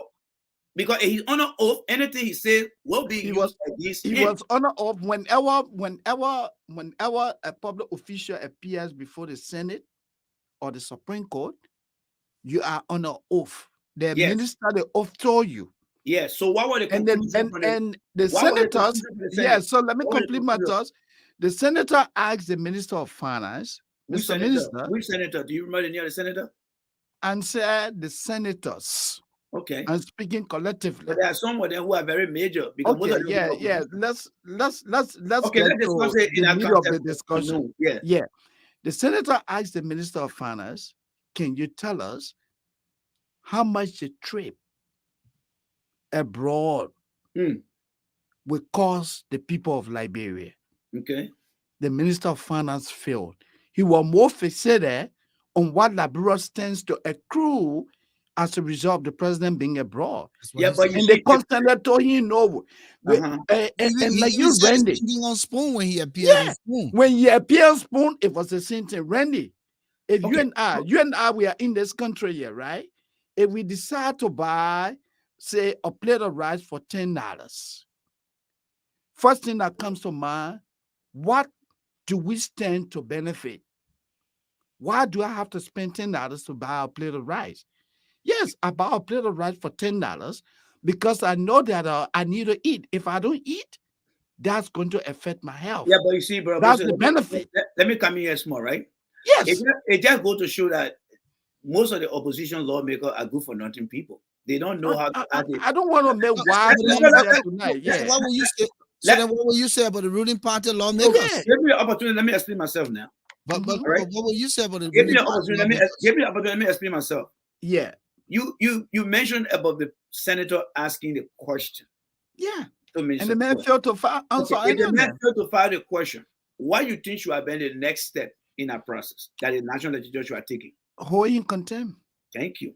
And so he's being held in contempt. Okay. Dillon said they should jail him for 72 hours, no matter what. So if the jail for 22 hours he come back, does that bring closure to the case? No. No, I think it's just to No, send it a said message. Okay, precedent. so the Senate Yeah. message will not give you a total closure because you have to make sure that whoever is held in contempt should be providing the right information. But it's all about as opposition power. You see, that show the limitation of the law, right? It's in No, the hold on, you opposition see, that runs why the you think executive. that? Let me explain that. What? No, you cannot be fair here. To be honest, here.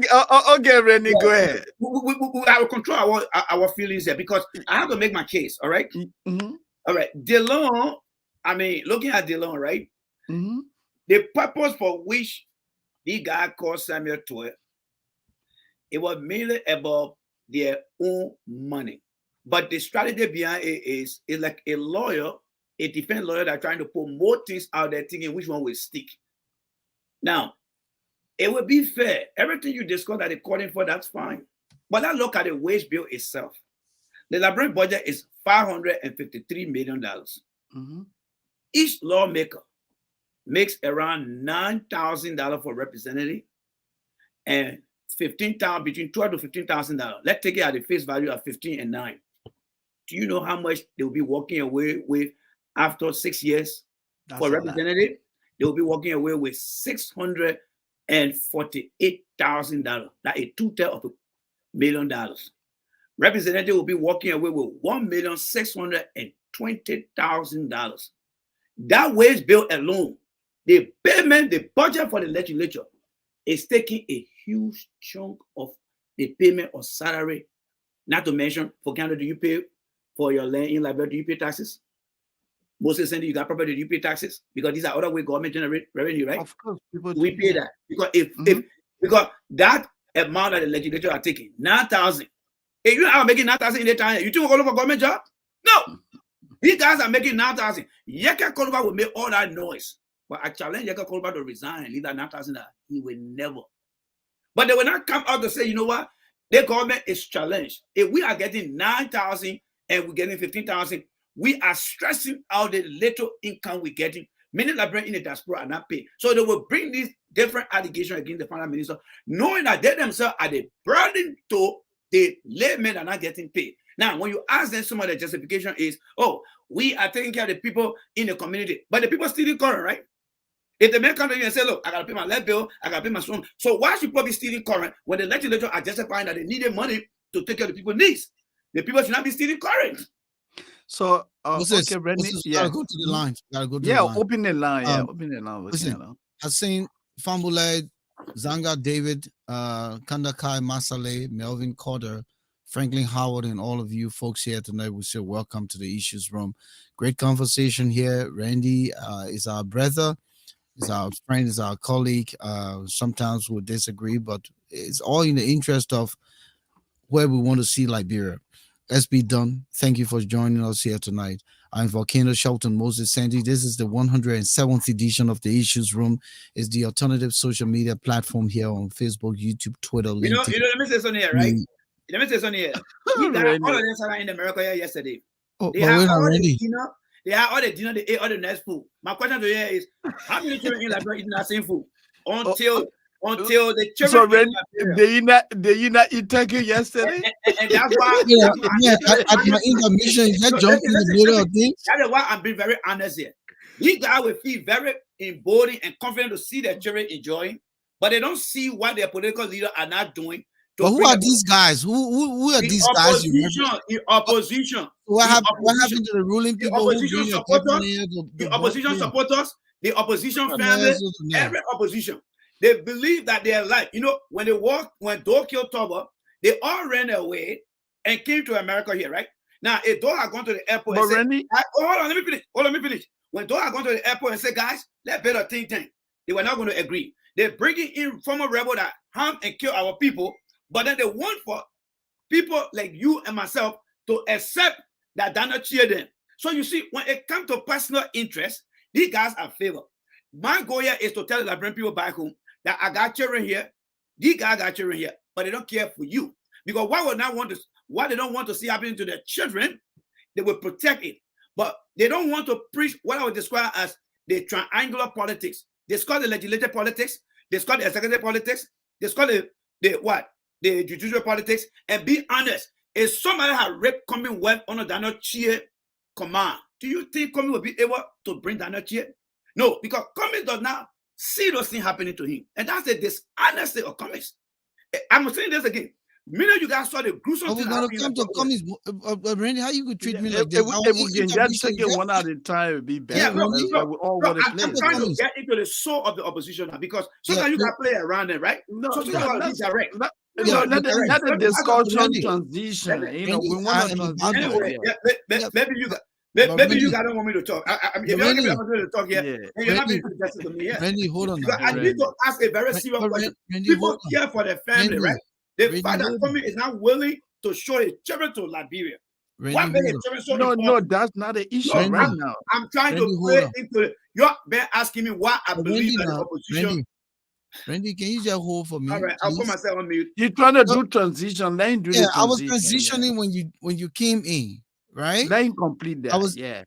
No, you're muted. You're muted. You can unmute. I mean, I was just trying to tell you. I was trying to make my case, and I asked. But then you should have asked me, but you just cut me off. No, you did. You just cut me off. I did.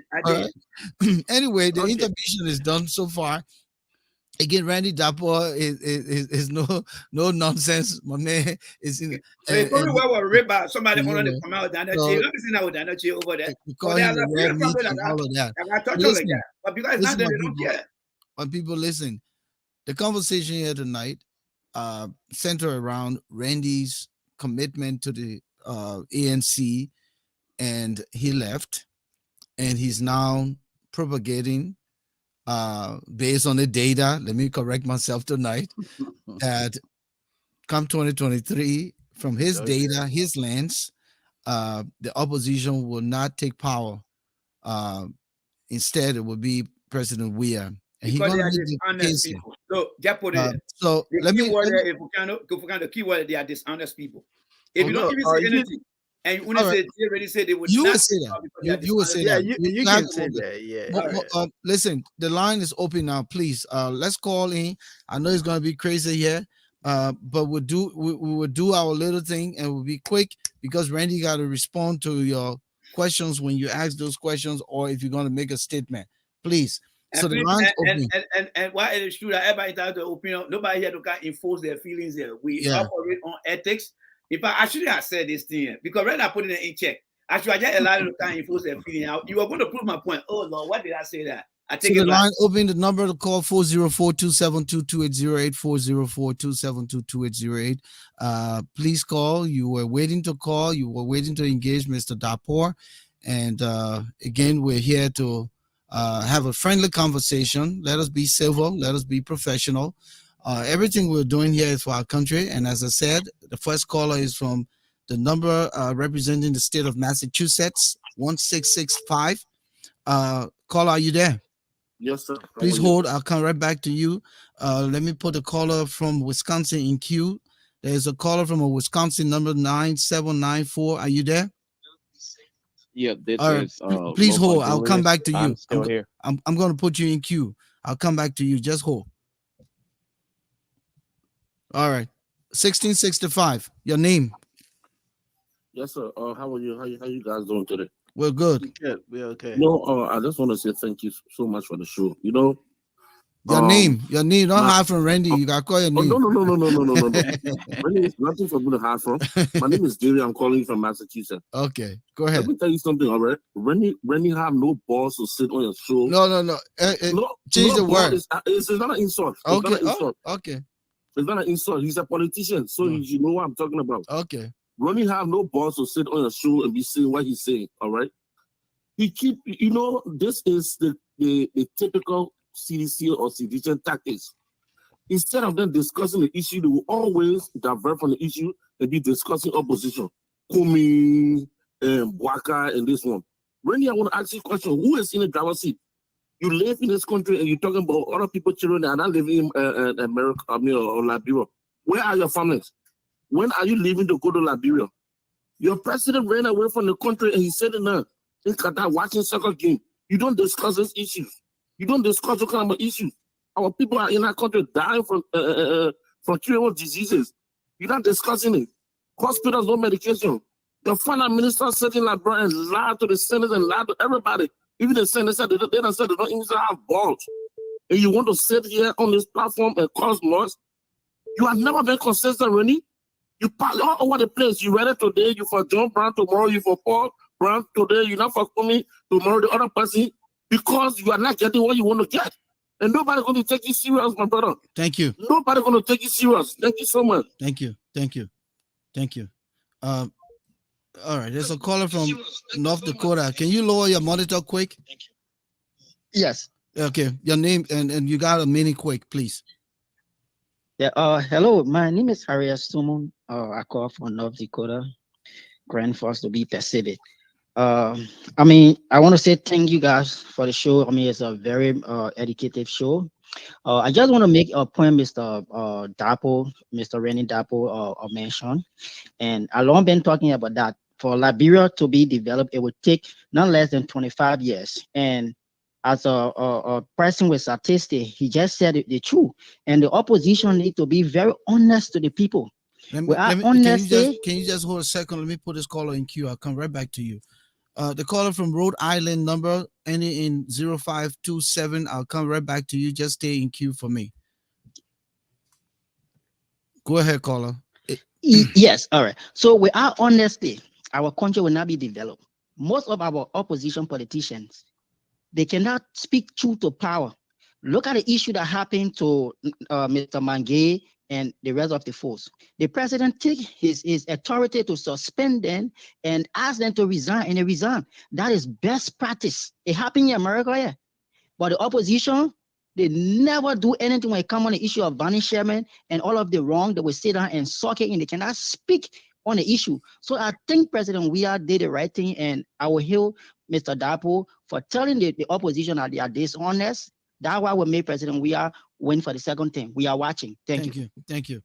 All right, let's go to the caller from Rhode Island. The caller 0527. Your name? I'm Jackson Towa. Welcome. You got a minute. Thank you. I think the gentleman sitting in the hot seat. Can you just hold? Let me put this caller in queue. Sorry. Caller from Minnesota. The caller from Minnesota, number 6960. Please hold. I'll come back to you. Just stay in queue. Go ahead, caller from Rhode Island. I think the gentleman sitting in the hot seat, Mr. Dapo, is actually making a case. I'm not a sedition. Actually, so I was on the borderline of looking along to see which political party you can support. But with the attitude of some of the opposition, then it comes to the saying that we must stay with the devil we already have than to go get the angel we don't know. So you want to stay with the devil to go to hell, or you what you want to do? I want to stay with that devil there. If Joy Weir is a devil, I want to stay with him. I think it's better. Okay. If you take it down your chair and bring these kind of people back to the table, then if I'm questioning the oppositions, I wonder who advising their political leaders. So some of us that decide now say, hey, look, do I go to comments? I think this guy will actually, give the victim some kind of justice. And then you go look the next day, they bring it down a chair before you. With some of us that lived through the war and having to leave Liberia and move to the diaspora, we are like, you know what? We just don't know who advising these people. So Mr. Dapo is making the case. Thank you. Thank you. The caller who was in queue left. Randy, you want to make a quick response? There's no one in queue now. Let's do that quick. Yeah. So again, opposition. Look at the face here, guys. I'm a Liberian. I don't think that many Liberians and I will not do anything to Liberian. If Liberia cannot change, based on what I'm saying, Liberia will not change me.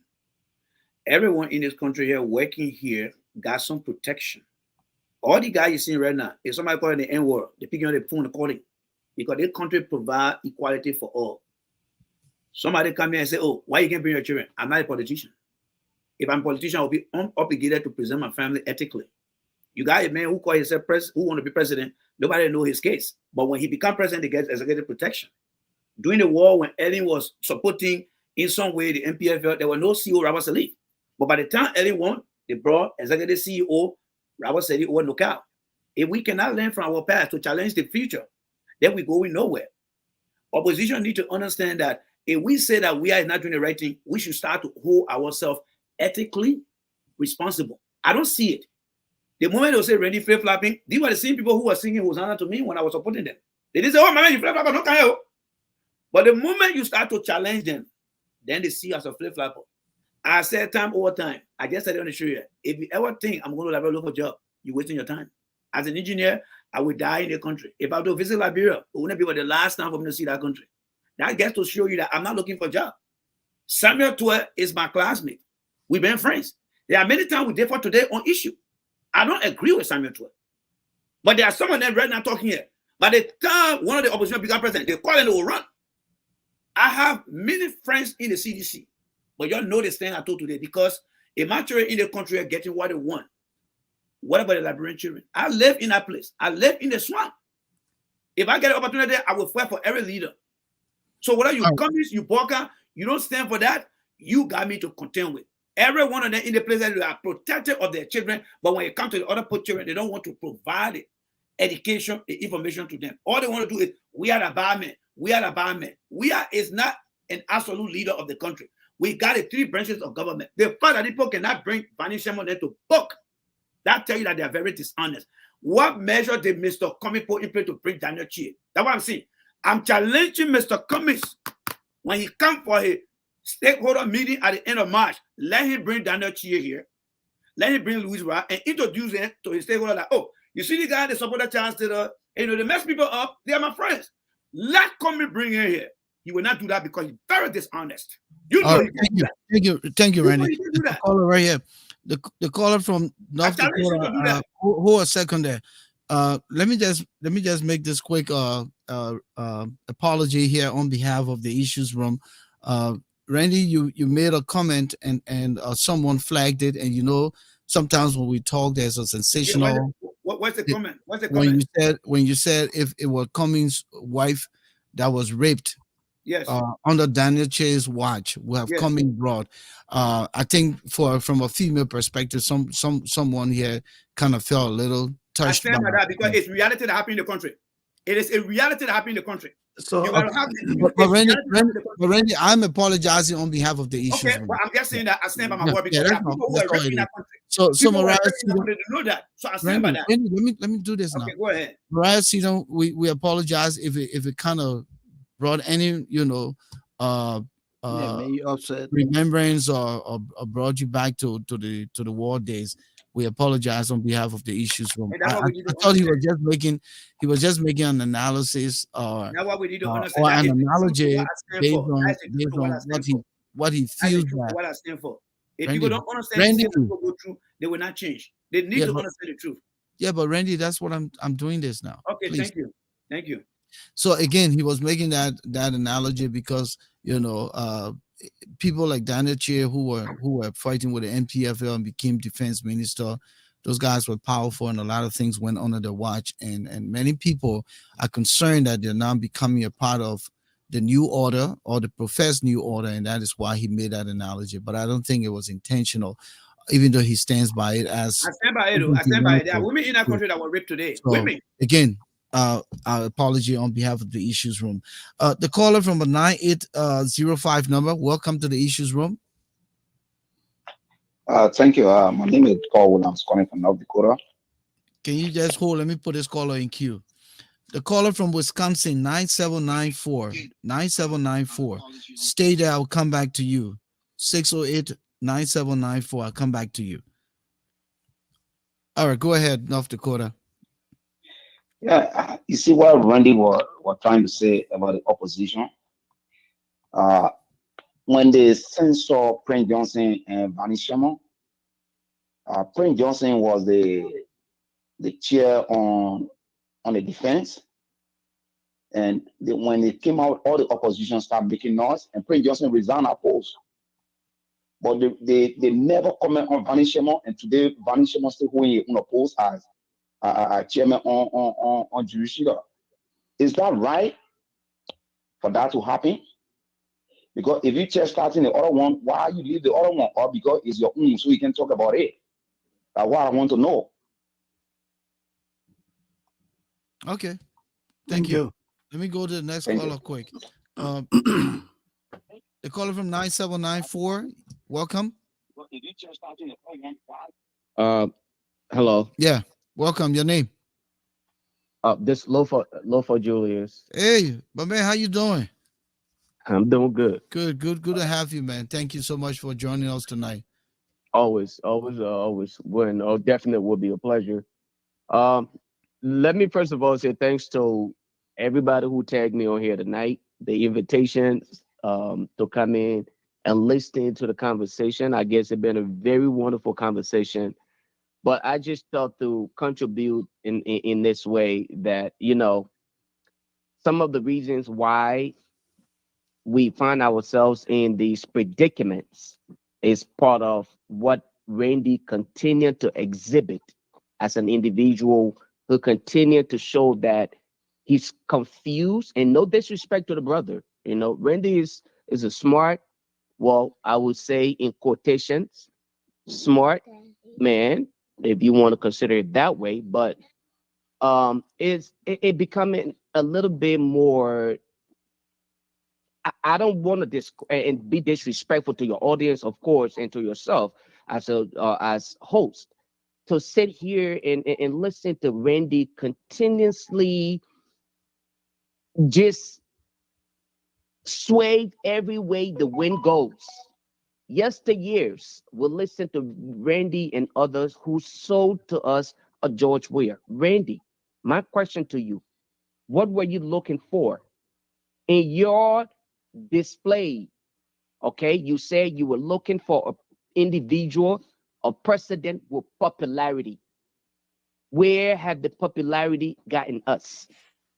The popular president today is representing us at the World Cup. That in itself is sufficient or should be sufficient for you, Mr. Darport, for you to sit on here as a person after everything that happened. Other Liberians were okay enough to say, let us be considerate. Let us ask other Liberians to be a part of the boiling pot so that we don't leave anybody outside of it, regardless of your past participation, your association, your religious affiliation. Let us see how we can form a merger so that we can create for ourselves a better governing body. You sit here and making some of the most derogatory comments that I would dare not hear from a like of Randy Dapple. You sat on your platform almost every day. Randy, you attempted to sell the same comments. Were you not cognizant of all of these things before you attempted selling it? So you're telling us you act before you think? Is that what you're telling us? And you claim to be a smart engineer? You're selling a product that you have not even investigated, but you set yourself here and trying to confuse the population that is already almost at 80% confused. What do you think you're doing? Do you think this is some kind of politics that you're trying to run around? Liberians are tired. The minds of the young people is wavering.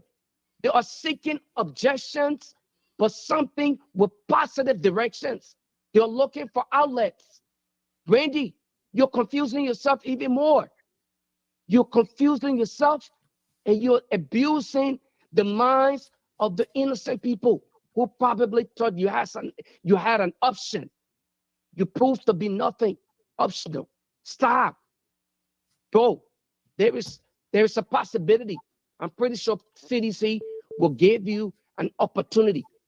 You're no different from the likes of what's his name, Eugene Fangon. Okay, stop it, bro. Thank you. Stop. Thank you. Stop doing Liberia like this. The young people, Lofa, let those me who just are put this far caller younger in than queue. us, Let me just put this they want caller a in better queue. future. Let me put this caller in queue quick. The caller from 6960, please hold. I'll come back to you. Uh, yeah, Lofa, just wrap it up on the 30 seconds, please. Okay, and in short, I just wanted to say, listening to Randy Dapple and other people who continue to just flip flop from one position to another tells us that unfortunately we have no sense of directions at this point in time. We simply just have to hold on for ourselves and continue to push forward for a better Liberia. But if you're listening to the likes of Randy Dapple and other people to gain some kind of attraction, it's unfortunate to say that we're gonna have to deal with a lot more than a President George Manawia, because Randy, I don't know whether mentally, no disrespect, brother, you are ready yet to serve in the limelight. Thank you. Thank you. And Brandy, you respond right after this caller, quick. Yeah, we'll take this last caller and go back to Randy. Caller 6960. Yeah, hello, I'm Clone. We are Johnson. Let me make it clear first. First of all, I'm not a seditious. I've never been a seditious. And also, I will say this, right? I'm leaning towards commies. But this is the situation. Randy, at most time, I don't agree with him, but sometimes he comes out with I would say strategies that worked. This guy, he's saying some things that make sense, and you guys need to stop dismissing him. Randy, even though he supported CDC in the past, that is true, but he understands and he realized his mistakes. But the opposition are not doing things that will make voters sway towards them. I will tell you this. I spoke to a lot of disenfranchised citizens. You know what they tell me? They don't want to vote no more. They don't want to vote no more. The reason is they don't even know who to trust or who to go towards. So you guys should be in the position right now to see how best you can get these guys or these disenfranchised citizens in line and say, hey, you guys are the best alternative.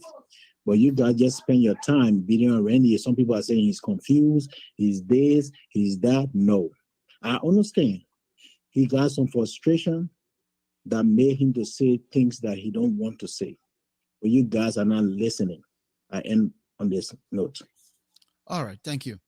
Ladies and gentlemen, viewers out there tonight, we didn't bring Randy in the issues room here in any shape or form to create a stir. What we've done here was to hold a conversation for our country. And of course, there will be misviews about what we say here tonight, how we go about the conversation. I think the one important thing here is that we come here with an open mind and we can leave somehow with our own rationalization of what we take away from here. So we'll now go to Randy. Randy will respond to, we'll give him 5 minutes to do that. So just watch the time and go ahead and respond to the things you want to respond to from the callers. Thank you. Yes. So in all the calls that just came in and the prior one, what I want you guys to understand here, all you guys you see calling here today, like the last caller said, they are all people that are defeated during the 2017 election. They are all losers. They know what I did to them. So they are very afraid that my present, especially with what I had gained, assessing the ANC, assessing the Unity Party. You got Joseph Bogarde that don't even have his own vision that he has separated from Erling. So they are all intimidated for the fact that I say the truth. And I will say here, I'm not looking for a job, guys. I'm not looking for a job. I just want the Liberian people to know that some of you guys are dishonest. I'm not looking for a job. I'm not going to Liberia to work. Keep the video. The only thing I think I can do for Liberia is to consult. I am well certified with my cartoon I'm pushing in the country here. And because of that, I'm not going to cave into anybody. A company doesn't understand that bringing Daniel Chia, who caused people to die in our country. Apparently, some people left 1980. They never saw the war. They live here, so they don't care. But there are people who went on refugee camp today, are on different status in the country, that went to refugee camp and said people did bad things to them. But they have forgotten about it because they're in this country not enjoying. I haven't forgotten about it. I will one time again. This is me right here. Do you think I'm going to forget about this? No. Not because I have the opportunity here. I could have stayed with ANC to say, yeah, Mr. Comey, bring Daniel Chia in. Louis Brown is security advisor, bring them in. No, I can't do that. This is where the ethics will stand. I listen to my friend Lopa Julius, being very personal on me. I just feel sorry for Lopa Julius. Because the simple thing about Lopa Julius, he knows that I'm very credible. When the issue of the $22,000 came about, he called me on his show. He asked me a question over 2 hours and 45 minutes, 26 seconds. Every question he wanted to ask me. And I answered all the questions. And we started to make things work for ourselves. When I went to Florida, Lopa Julius sat across me. We talked. I assisted him. I met his son. When I came back from Florida, pushing Communist agenda, the very Lopa Julius man went and brought my video where I was criticizing Joshua. And I stand by that. Anything that I said yesterday, the day before, I stand by it. I didn't do anything to communists. So he brought that video in the communist camp. And I'm like, but this is the guy I sat across. Thank God I don't drink, I don't smoke, I don't go more nice. Could he have done something to me? Put something in my drink? But there's a man who I sat across the table with and smiled with him. We took pictures. But he came back and decided to throw a monkey wrench. And I'm like, wow, this is the man who called me not today. But what have I said about Lopa Julius? Nothing. Nothing I said about Lopa Julius. When you talk about honesty, he knows that I supported George Weah and left George Weah. I criticized George Weah. And I told them that I'm not coming to support communists because I'm looking for a job. I think the people in the ANC thought that, oh, this guy got frustrated by CDC, so we'll bring him here, hoping that he will get a job, so he will flow with us. No, you're wrong. I'm not looking for a job. I am looking for what is best for the Liberian people. And that is why they will call me flip-flopper. I'm flip-flopping because if your leader not doing the right thing, I will challenge you. Again, I'm saying it. I am not looking for a job. I can cause the severe damage. For example, Comey want to be president. Where is children at? All the political leaders got the children in our country. Why is he keeping the children away? Isn't that something that we need to know? Obama brought his little children in Chicago, little children were young. Why is Comey hiding his children? But if communist children are grown up, wouldn't they have the right to? Not children are grown up, but American people know that I'm children. So that's not an excuse. Okay. I'm not saying you should bring the children all the time. Introduce the children. If you walk by today, if any Arab Liberian walk by today, do they know Daniel Alexander Comey children? No. They know T.D. Ayure. They know Robert Salih. They know Tewo Gongo. They know George Weah. What about Comey? What is he hiding? Let me understand. What is he hiding? When Comey brought Daniel children on board, did he properly vet these people? You see, most of the callers that are calling today and angry with me because they know and they are from the opposition. They don't discuss the issue from the middle. They want me to preach executive politics. Joe, we are a bad man. Joe, we are a bad. That's all I want to hear. But when Comey is not doing the right thing and you ask those questions, then they get very defensive with you. That's why I don't live in the Liberia America here. There are two kinds of Liberian American or America. The Liberians that live in the Liberia America, they do things the Liberia way. I don't do things the Liberia way here. Just how we hold people accountable here, we should also hold Liberians accountable here. They will not like me. I can guarantee you that. They will not like me. But I will stand for the truth. What good for communists should be good for everybody. A communist is not preaching what is right. We can't keep doing the same thing over and over. Daniel Chia had a choice. They decided to take the violent approach. Comey had a choice to do this and come to Liberia. How does he weigh in? Did he properly vet these people to see what the opinion of other people are?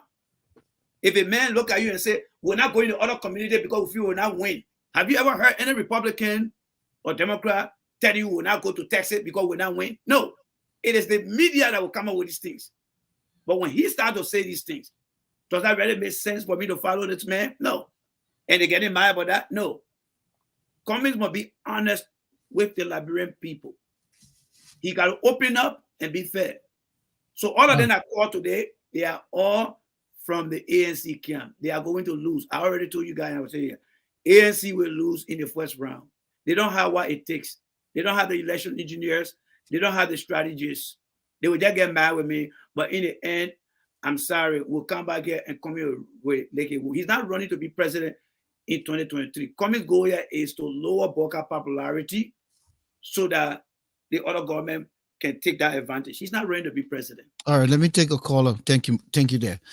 Caller from a 9794. Wait a minute. Let me go to just call. That yeah, person just call. I think I sent over Junior man calling. Okay, I'm not going to go back and call people here. All right, yeah. So let me go to the caller who I had in queue. The caller from a 5282. Yes. 5282. Go ahead, caller. Yeah, hi, Volcano. Thank you very much. This is SB Don calling from Toronto, Canada. Okay. Welcome. Thanks for having me on the show. I've been watching, and I just wanted to say I really don't have a question for Randy, to be honest. I just wanted to give my 2 cents. You know, I don't believe there's anyone in Liberian politics that is perfect, and that's include Mr. Cummings. I support Mr. Cummings because I believe that, you know, he has the tools, the principles to lay down the foundation that will bring about empowerment for our people. I think the more Liberians that we see in power in our country, the better our country will be moving forward. Having said that, I'll say this to Mr. Randy. If someone was a neutral sitting on the sideline trying to decide who to support, and they were depending or leaning or listening to a guy like Randy to help them figure out what's best for Liberia, I think that person would be more confused than the people that are already confused today. And here's why I say that. There's nothing wrong with supporting ANC. There's nothing wrong with supporting UP. Nothing wrong with supporting, obviously supporting the CDC. My issue with Randy is this. When Randy is supporting someone, that person does no wrong. Everything they do is right. You don't see no level of accountability or whatsoever. When he's not supporting that person, then all of a sudden, Randy brain cells, you know, magically starts to function to realize all the wrong things and bad things about this person. This was a guy who a year and a half ago was saying the worst possible things you could say about anyone. And that regards Mr. Cummings. 5 months ago, Randy was doing 6-7 shows a day, promoting the agenda of Mr. Cummings and the ANC. Today, Randy is back supporting the CDC. So the question that Randy really needs to ask himself is he really serving, like he claimed, saying the truth in the best interest of the Liberian people? Is that what he's really doing? Because there's nothing wrong, like I said, there is nothing wrong with supporting who you want to support. But when it's time come to hold them accountable, you should. I'm on record by saying Mr. Cummings should hold accountable Daniel Natan that signs the, you know, for 30,000 like every other senator, and he's what I believe the chairman of the ANC. I'm not in support of the collaboration with Musa Ability. I've said that. I'm not afraid to say that. I'm not in support with the Louis Brown and the Daniel Chi of this war. I'm not. Well, clearly, that's on Mr. Cummings and his advisor and his team, his inner circle to decide. What I see as a Liberian and as an individual who supports Mr. Cummings is the fact that, like I said, I believe he's someone who can lay the proper foundation that will bring about empowerment for our people. But you see a guy like Randy, one day, George Weah is the best. The next day, George Weah is the worst. Then Cummings is the best. Then no, Cummings is dishonest. A few months ago, he was saying Weah is a criminal. Weah was a criminal. This is Randy's own words, that Weah was a criminal. Today, Cummings is the one who's dishonest. So 4 months ago, Weah was a criminal. Cummings was the best guy. Cummings was the one who had, you know, all of the accolades when it comes to financial stability and financial understanding, and he could take Liberia to the different levels. Today, Cummings is the dishonest one. So who is Randy? Because I can't even at this point, I can't even use an analogy of a chameleon lizard. Who is Randy? Who is Randy? And as much as we want to hold our politician accountable, we have to look at ourselves too. Randy needs to start looking at himself and start asking himself, what is your agenda, Randy? You talk about honesty, you talk about telling the Liberian people the truth. Well, how can you tell the Liberian people 4 months ago, George Weah was a criminal? Your own words on your own show. He was a criminal. He lied. Samia Tueda, you claim you went to school with, and you know he was a criminal. And he was there to facilitate all of George Weah stealing. These are all your words. Today, it's coming who's dishonest. Tomorrow, Joseph Boyka has never done nothing. So who are you, Randy? Who you say you're a Liberian? Fine, we don't doubt that. But who are you? What message are you getting out to our people? You need to be honest with yourself, my friend. All right, so Randy, Thank you so much. Randy will answer the question. Thank you for having me on the show. Thank you, SB Don. Thank you. You know what, Randy? Unfortunately, I took Lofas Julius. Maybe 30 seconds. Let's hear what he got. You know, one thing I like about you. Hey, thank you. You love the opposition. You love the opposition. So I'm okay with that. You love the opposition. I'm okay with that. No. But you're giving the other people with honest statement. You're giving it less than 1 minute. You gave me the opposition guys and more minutes. So let Lofas Julius go ahead and knock yourself. But I already know. It's okay. If Randy don't want me to contribute, he's your guest, so I will. I respectfully. Go ahead. No, you call. Go ahead, Julius. I don't run the show. I want to give my honest statement about. Okay. And again, I apologize. I didn't realize that this was the issue of restricting other people's view when Randy of all people. No one is restricting views yet. No, honestly. No, go ahead. Well, thank you, Baba. Thank you for allowing me again to call back. Yeah. I just and like I stated under the the post, I wanted to make clarity, and the reason why I called back was purposely to make this specific clarity to Randy's statement that I played a video of him, and I spoke to that earlier. The issue of deception, all right? Randy Darpo had an entire video, an hour or 30 minutes long video of him making some very denigrating statement, not constructively criticizing a potential presidential candidate or leader or anything, but some of the words that were used in that, I'm pretty sure Randy himself, after listening to himself, was embarrassed of some of the things he said. When I played them again to remind us, yes, Randy and I met in Florida. And I said, let us look, Volcano, if I'm wrong, if I'm heard or saying doing something wrong, and you shield me because you are friends with me or because we met at a party, and now all of a sudden, you think it's okay for you to cover my tracks and leave the country at risk? You are a bad person. And so when Randy started to gallivant in social media with the message about Mr. Cummings, I thought to remind our people about what Randy said about Mr. Cummings. Should we, in our right minds, consider Randy as a messenger, or should we even dig deeper to understand who Mr. Cummings is and who are those people he's bringing around? Because Randy now made Mr. Cummings to appear as though he was God sent. He had no sin. So when I started to dig out some of those videos, it got to Randy, and that's why he feels so upset about it. It was not personal, Randy. We are discussing Liberia, and in order for us to get to the nitty-gritty, we would dig our dirts and we would bring them to the public for them to see, because the next president we elect, we hope he would not decide to take 58 weeks out of the year to go and sit for the next World Cup, because he can do it. You mean 58 days? No, weeks. I said weeks. I purposely said weeks. Oh, okay. This president took 58 days. The next president would take weeks because it happened before. Yeah. If you listen to Randy, what did Randy say here previously? Randy said other presidents have done similar things. I followed the show all along. I've been tagged since the genesis of the conversation. People have been tagged, oh yeah, other presidents have done it. Randy even mentioned in his statement, other presidents have done similar thing and all of that. So the next president will say, oh, well, that president did it, so I could do it as well. They're not looking at how can we put ourselves in the position to progress. We are regressing as a nation.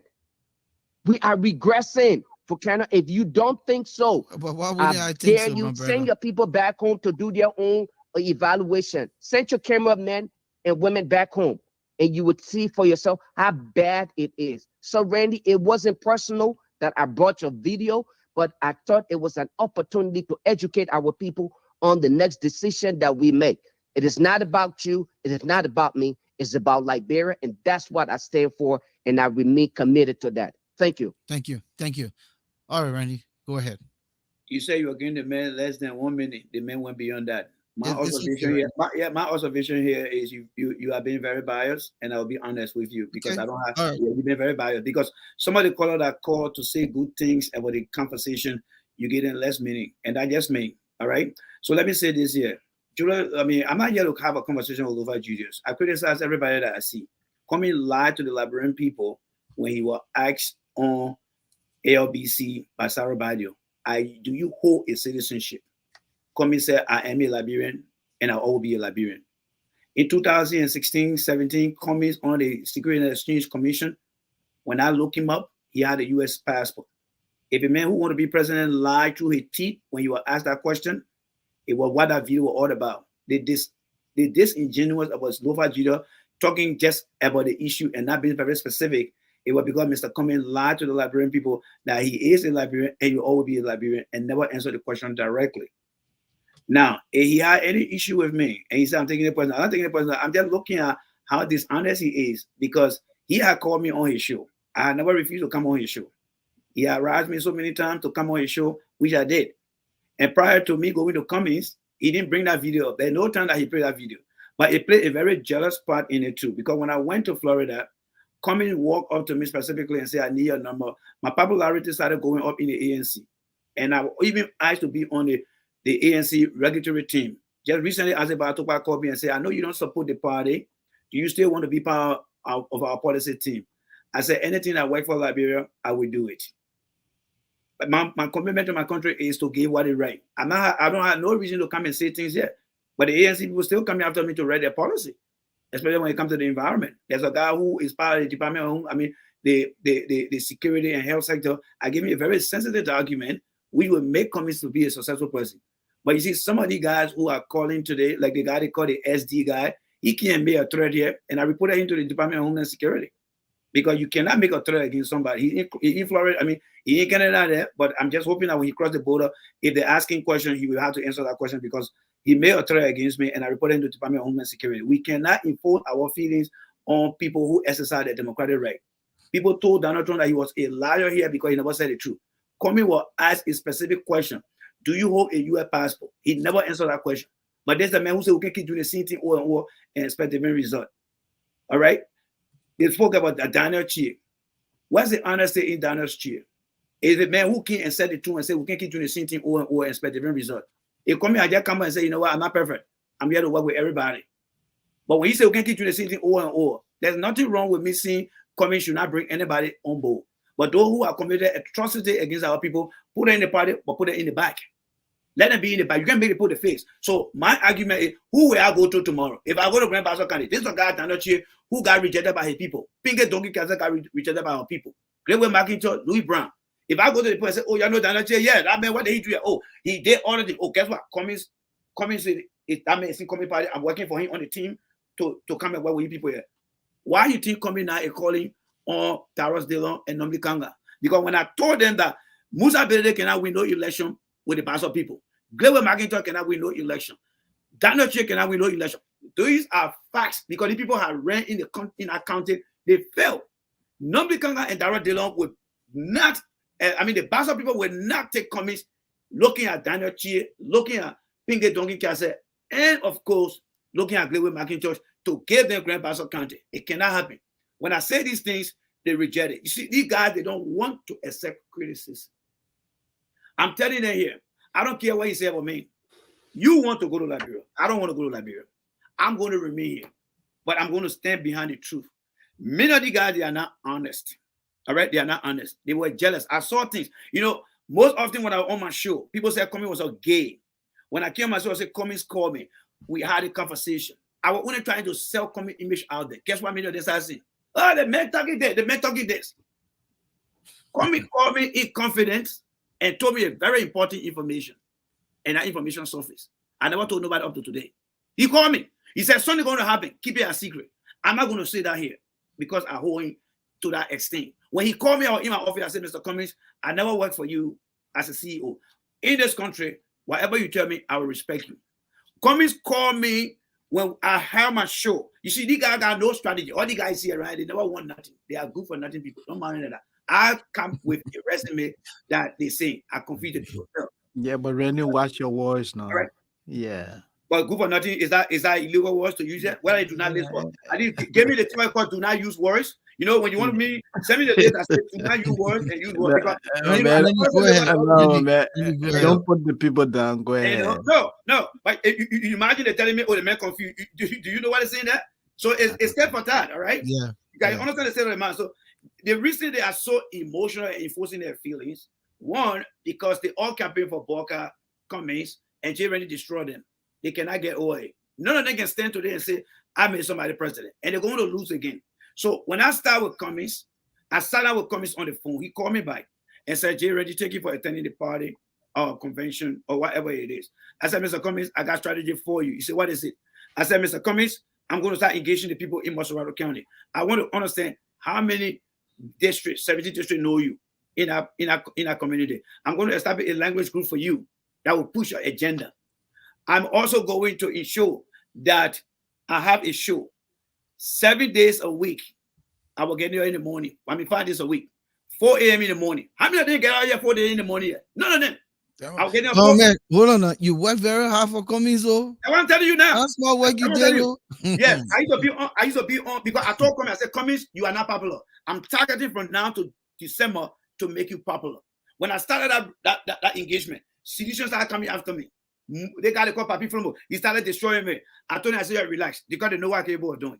I was getting up 3 a.m. in the morning, 4-5 days a week, promoting Cummings. When I go into work, promoting Cummings. When I come home, promoting Cummings. How many of them ever done anything like that? Nothing. When Cummings called me, I said, Cummings doing well, fine. So this day when I ran the show, my own show that we established on 88 point, I think it's 87 point something, broadcasting in Liberia. I decided to do a district assessment. Call from the district and tell me whether Cummings is in that district. District 11, District 17, call and say nobody here. I immediately, after the show, I text Mr. Cummings. I said, Mr. Cummings, we got a problem. Because he told me, say, when you have a problem, let me know. I called him that day. I texted him. I never called him. I text him. He never responded to me. He said later on, he did respond to me. He said, is 3 p.m. okay for you? I said, yes. That would be 11 a.m. my time. In my office, usually around 12, we go for our team meeting, management meeting. I said, okay, I told my folks, I said, I would take my team call in my office. 11 a.m., no call. 11:15, no call. 11:30, no call. 11:45, no call. I texted Cummings, I said, maybe you might be basic. However, I'm still expecting to hear from you. Because I told the people on my show, many of them were calling and say, you gave us George Weah. And I told them on my show, I said, this time around, if I don't talk to Cummings, I'm not going to talk to nobody. When I met Cummings in Florida, I told Cummings, I said, Cummings, I'm coming from a background where I learned the hard lesson. I'm not going to deal with nobody but you. Because there are people who will tell you, just do what you can do. But then in the end, Cummings got no idea about what you're doing. So he said, reach out to me whenever. Up to today, you mentioned that from the beginning of the show, Volcano. Cummings had never even texted me back to say, Randy, I've been an executive at Coca-Cola. I know how to handle internal crisis. How may I help you? This is the man who wants to be president. Let's look at it from ethics standpoint. There is something in corporate we call I care value. When last has he done that? Never. But then you got people come here that don't even know what I went through to push Mr. Cummings' agenda. It's nothing but jealousy, hatred. And this is why I believe that the opposition, in addition to what I just said, is not going to win the election because they are not honest to the Liberian people. There's nothing that I said. I only disagree with Cummings on the fact that These guys, they bad to us. Today, the Nazi are being chased out of this country, no matter how long you've been here. What they did, they want to send a warning to people. These guys, they bad to our people. If Mr. Cummings want to invite them, that's why I keep asking the question. If something bad happened to Mr. Cummings and he know the perpetrator, will he be sitting with them? Just recently, people were trying to lie on Mr. Cummings. He went and fought hard and exonerated himself. But when Jay Rennie said, Mr. Cummings promised to give me a call so that I can engage the District 11 and District 7, because I told the people that if Mr. Cummings don't call me, I will slow down on the show. Because remember, the people are saying that, oh, Jay Rennie gave us George Weah. Now he's coming back now. So when I go, they post, oh, is Cummings coming here? Has Cummings informed you? No message. Cummings will take the call and say, for example, let me play, please, I beg.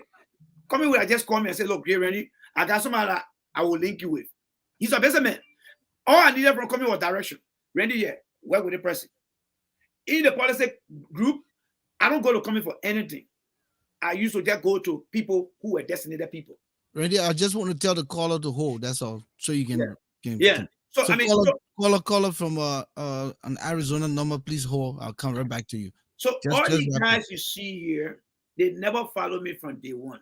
When I ran Weah campaign, I said, if Mr. Weah doesn't do the right thing, I will come by and criticize Weah. They don't watch the show. Many Liberians are present mind thinker. They don't think in the past. Sometimes when they get bold, maybe spoon out on and they kind of say, oh, I mean, I feel like, you don't even know the man's history. They don't know that from the beginning. I told them, if Weah doesn't do the right thing, you got that video, right?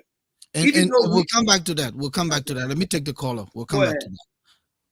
Good evening, caller. Your name? Hi, Mr. Shelton. This is Timandra Bonge, Steam Bonge, commenting on the live feed. I asked a couple of questions. You highlighted the questions, but I don't know if Randy was paying attention, but he didn't. No, I don't look at the question there. I don't look at the thing. I'd like to ask him a couple of questions. Yeah, I don't look at those things. Okay. Randy, she's gonna ask you a couple of questions. Yes. Go ahead, Steam. Thank you. Mr. Davo already said we're all good for nothing people. First of all, I am not a member of any political party. I'm not an ANC person.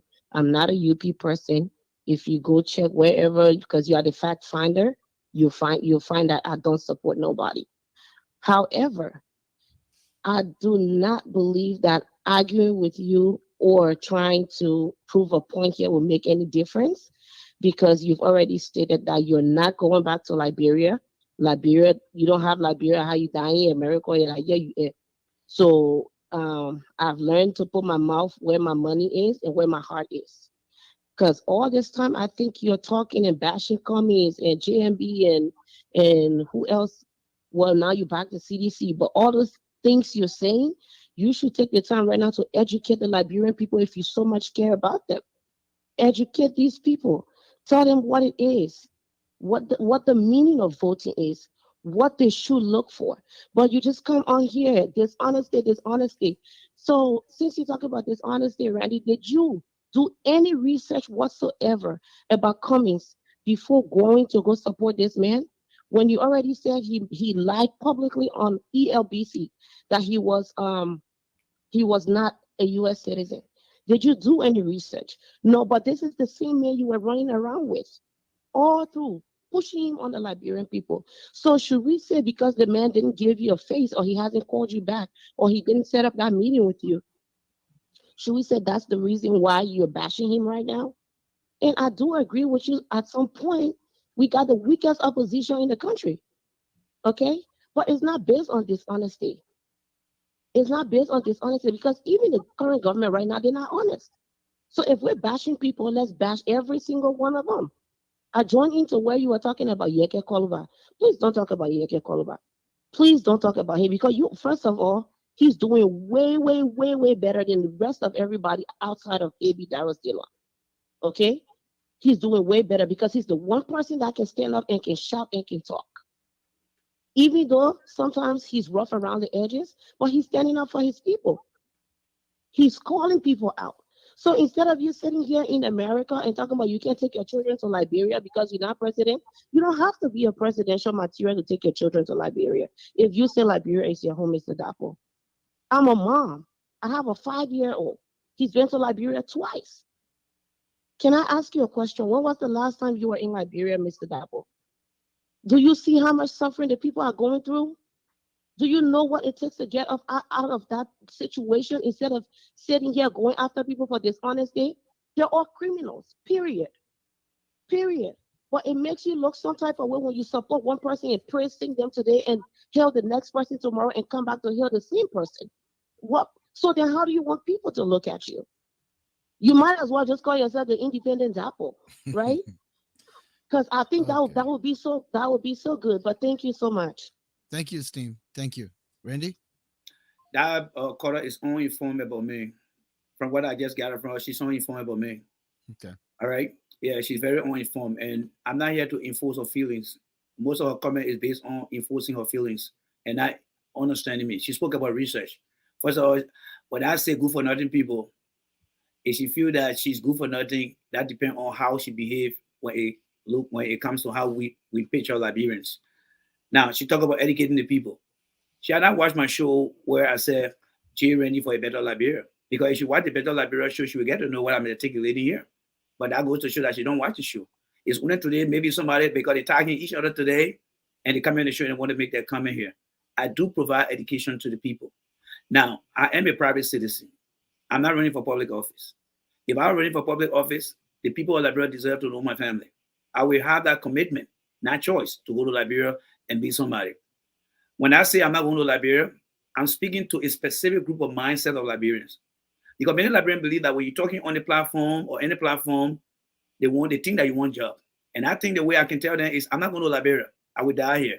That will kill that mindset. Because if you take a survey, many of them, both internationally and locally, that man looking for a job. He's looking for a job. So I get that out of the way. I'm not looking for a job. I'm comfortable here pushing my cartoon here. Yes, I'm comfortable here. She mentioned about Yeke Koluba. Yeke Koluba is not an advocate for me. She mentioned about education. Yeke Koluba should be educating the public what are the necessary entitlement every citizen got. If Yeke Koluba is disagreeing with the government, let him give that $9,000 a month away. Let him do it. I challenge Yeke Koluba to get that $9,000 away. When last have you seen Yeke Koluba say, I will only set up for $2,500 a month? $9,000 is too much. Those are the deceptive people that I see in our community. But you see, opposition, they don't see the impact. The wage bill is almost like 85% of the wage bill goes towards legislative budget. And she want to come here and say the people suffering. When the IMF even told them, gentlemen, you got to reduce your pay. But they said they pay the people electric. I mean, they take care of the people in need, right? Rosalie Daniel, we take care of the people. So then why are the people still in current? Why can't you allocate that? Yeke Koluba should be coming and say, look, the 9,000 we're making, I'm encouraging you, the Liberians. We need to pump the money into a welfare program where when you're in my community, you're not eligible to get a job. We should be able to take that money and give it to you guys. Government should be able to subsidize electricity bill. No, they believe that they must hold the money as a leverage to control the minds of the people. People in the ANC party, people support our ANC, they support that idea. You don't find companies coming out and telling the people, look, gentlemen, let us try to reallocate the budget here from the national legislature into some program. They are not providing the basic education. That's why they're not. So all these people that call it, oh, Jay Ready. I have been an independent person. If we are does the right thing today, I will praise we are. If we are does the wrong thing tomorrow, I will criticize we are. Boga does the right thing today, I will criticize Boga. See what comes. Why? Let me take this last caller. He's been calling back and forth. All right, caller from Massachusetts, 2338. Your name? Welcome. Yeah, my name is Augustus P. Fluman. I just want to chime a little bit. And thanks for taking it because I think you were not taking any more calls. Yeah, this will be the last caller because we're about to wrap up. I mean, I appreciate it. Well, I just decided to call because the last caller I listened to, she has said, in the background. And that is not true. Are you with a baby or something? Yes, that's my son. Let me get away. I'm sorry. Okay. I apologize. Yeah. So Yeke Koluba is doing far better. I mean, how is Yeke Koluba doing far better? Yeke Koluba, when it comes to all the representatives, Yeke Koluba is the least representative who has done something for his district. That's number one. Number two, Yeke Koluba is only talking simply because He wants to get, some favoritism from the opposition. He wants to present himself as being very tough on the government, like Delon does. For example, like Delon, when the president proposed that we should reduce the president's tenure to 5 years and then representative, I think, to 4 years and 7 years for senators, Delon then went after that and he rejected it. Even the dual citizenship, Delon told the people to reject it.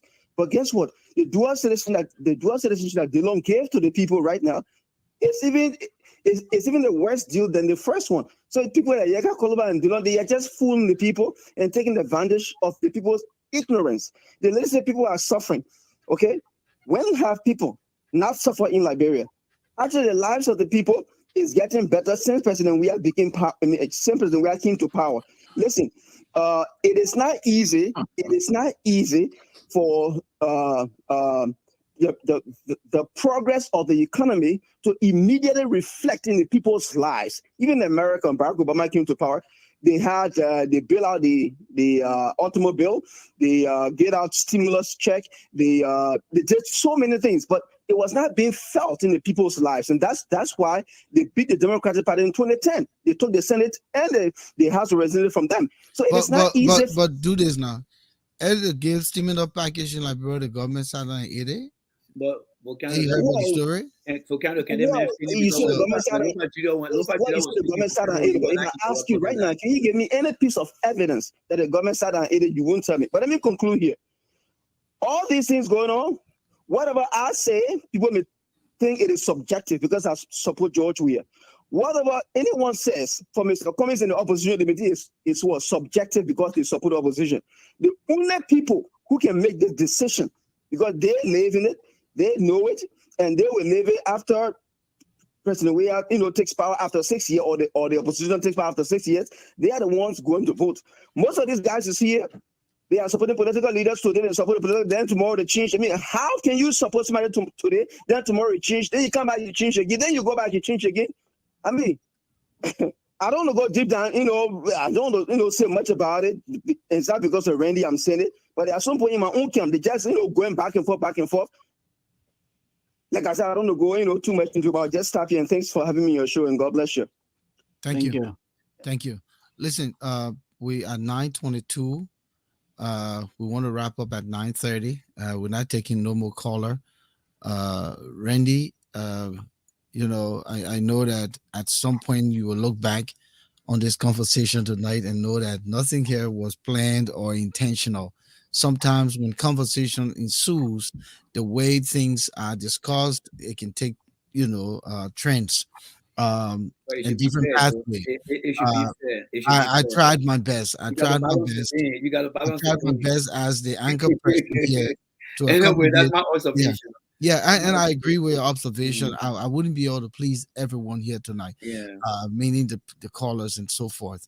Lofa Julius is prominent in his own way as a podcaster as well, political podcaster, and that's why he may have gotten a little more time than But the thing is, when you set the tune, then you don't override your tune because you mentioned about giving it. I mean, I'm just so measured in what I do. So I understand because what happened was I took certain callers, and when he introduced himself, I decided to extend his time. It's just like Volcano calling your show. Yeah, I understand that. Every talk show will be giving extra time because of the rule. So that was the reason, but it has nothing to do with you set the tune and then you try to override your own tune is where I came from. But that's fine because, like you said, he's a talk show host. I respect him. Even if he ever appears on my show, I will give him longer time than the regular callers.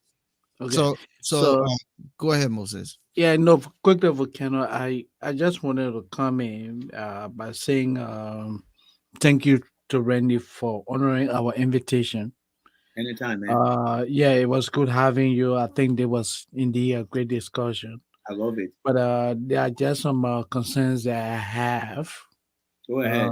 And I would like for you to really think about some of those things. You don't have to answer them now. If you wish to, you could. But these are questions that people will always ask you.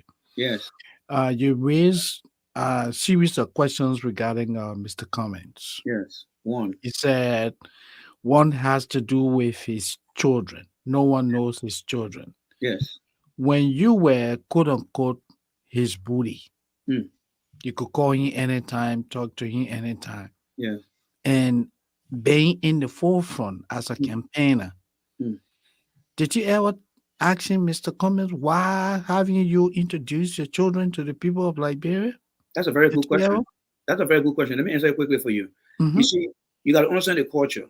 From July 3rd, from the Yeah. 1st of July to July 3rd, we did Mhm. August, we did September. My Okay. primary focus was to get Mr. Cummins settled in as a Liberian people.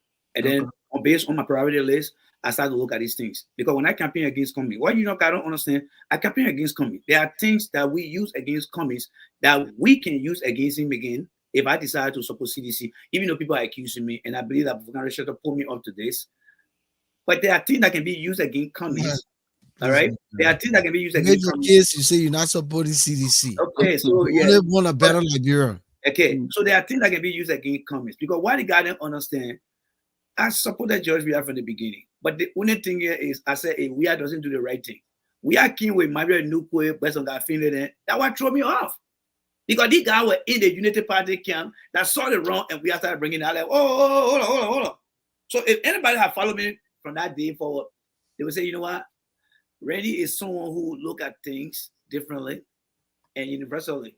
You can't have somebody who did their thing wrongly and bringing it into. So, your question, if I had spent more time with Cummins, part of the strategy would have been Mr. Cummins, and it would be better that you bring your children and just a one trip, call a press conference, introduce them, and what I would do, give more case, Benina Ure, Lele Walker Bronsky, George Weah, and Johnson City, because you don't know the voters will take interest in some of your children as they interact with them. Oh, I love this one. I love this one. But when you start to hide these things, and a political strategy that me, I can provide information to the people. Why would you want to be president when your children are around? And when you start making comparison with Robert Salif and other things, it blows things out of proportion. Okay. So, Next And that question. and that just bring me to my next question. The relationship, bringing on board Louis Brown and the others that yeah, you claim that a champion the cause of Mr. Taylor. yeah. When you were very busy campaigning for Mr. Weir, Mhm. and the very weird that you think that should be given a chance or will in fact Mm. win 2023. Have you ever thought to ask any of the insiders of the CDC? But why is this man aligning himself with Joel Howard Taylor? Yeah, very Joel good question. Howard Taylor represents an impressive president. Mhm. The man would transport a crisis to Liberia, Mm. a war that claimed several Mm. human lives. Mm. Have you ever asked George Weah why Well, you with this woman? and this is the learning experience that I call learning lesson, right? Mm-hmm. So when I campaigned for George Weah, Yeah, I met George Weah in 2012, where we sat down right after the election when heading to yeah, second office. We yeah, discussed environmental issue, and after that, we moved ahead. During the campaign season, if you watch all my video, I yeah. never supported Joel Howard Taylor. I was not a fan of Joel Howard Taylor. Yes, I was never a fan of Joel Howard Taylor. Okay. And so every campaign I ran, it was probably for George Weah. I never ever mentioned anything about Joel Howard Taylor. But how could you divorce a Weah sources from that of Joel Howard Taylor? How can you divorce that? Well, Joel Howard Taylor role is almost like Joseph Boyka. The only thing I will hold Joel Howard Taylor up to standard one, she head of the group of 77. She had not done Mhm. anything to improve the people left. Joseph Boyka did not do that. So those who believe that Joel Howard, because the vice presidential role in the country is a very passive role, but Tupper were very smart enough to give them the ability to engage. Now, Joel Howard Taylor will be held accountable. Just how Mr. Booker sat down and 66 Booker deal will pass. If Joel Howard Taylor has supported some of the Booker's deal, then today, for example, the Iboma loan, I don't think many people agree to that. So there was some pushback on the Iboma loan. And in that, I think I gave credit to the opposition because it was not in their favor. They don't like George Weah. But on the flip side, when Booker was president of the Senate, they passed 66 Booker's deal that is today feeding back the hardship on our people because you cannot see anything. So Joel Howard Taylor, she was somebody that I never campaigned for. If I had the opportunity, because I did express my dissatisfaction over Joel Howard Taylor. Okay. but I did not get to George Weah. Now, there's something I mentioned called learn lesson. You see, in this country, where we put corrective action in place to prevent bad behavior. It's just unfortunate that Mr. Cummings is bringing people in at a time that I have learned my lesson. But you see, when I say good for nothing people, now, I'm not saying it in a mean way. Most of the supporters of the opposition, especially the ANC people, they know what I'm saying is right. But because their mind is fixated on just wanting to get Cummings correct, they will never accept these things. And this is where the dishonesty comes in. Because whatever is good for them here, they will defend it. But whatever is wrong, but Mr. Cummings will get elected, they will look the other way. And that is the dishonesty. And this is why what I gather so far, people say, no, I'm not confused. I have a measuring tools that look at equity. Like I said yesterday, many people ate in the country here, right? But there are people back there who are suffering, lawmakers making 9,000. How many of them educating the people that lawmakers need to reduce their pay? How often is coming speaking on these things to educate our people? If you go, like somebody said, take your camera to Liberia. And I would say, do that. Go and sit a cross-section of Liberian tomorrow. And say, what are you going to be voting for tomorrow? Is it health? Is it education? Is it infrastructure? Volcano are the next president. Cummings is our incoming president. When you have Liberian thinking like that and you see a bunch of opposition talk show hosts just pushing executive politics, they're messing the mind of the people. And that's what you will find out. Every time you post something, why should we be re-elected? What guys are our next president? They are not substantially discussing the issue. They are not. Who cares about health care? Why do you make your decision on health care? Coming from America, for Jesus Christ, why he's not empowering the people to preach the message? Why is it that this gone election 2 Tuesdays ago in America, why is it became a very focused election when it came to the congressional election? Because it's where the power is. Well, how many people educating our people? The opposition said, let us assume, they say, Joe, we're not doing the right thing. But what are they doing that will convince you and I to say that Joe is the right person? So, Volcano, Look at the time. Yeah, I beg you, Volcano, please. Let me just say this, okay? Mr. Randy, someone who is critical of you watching this show tonight, we say, but it seems that Randy is confused because this man is telling us that George Weah will win the presidency come 2023. And he says that the opposition, nobody is making their case. It's not speaking, the opposition not speaking to the contemporary issues.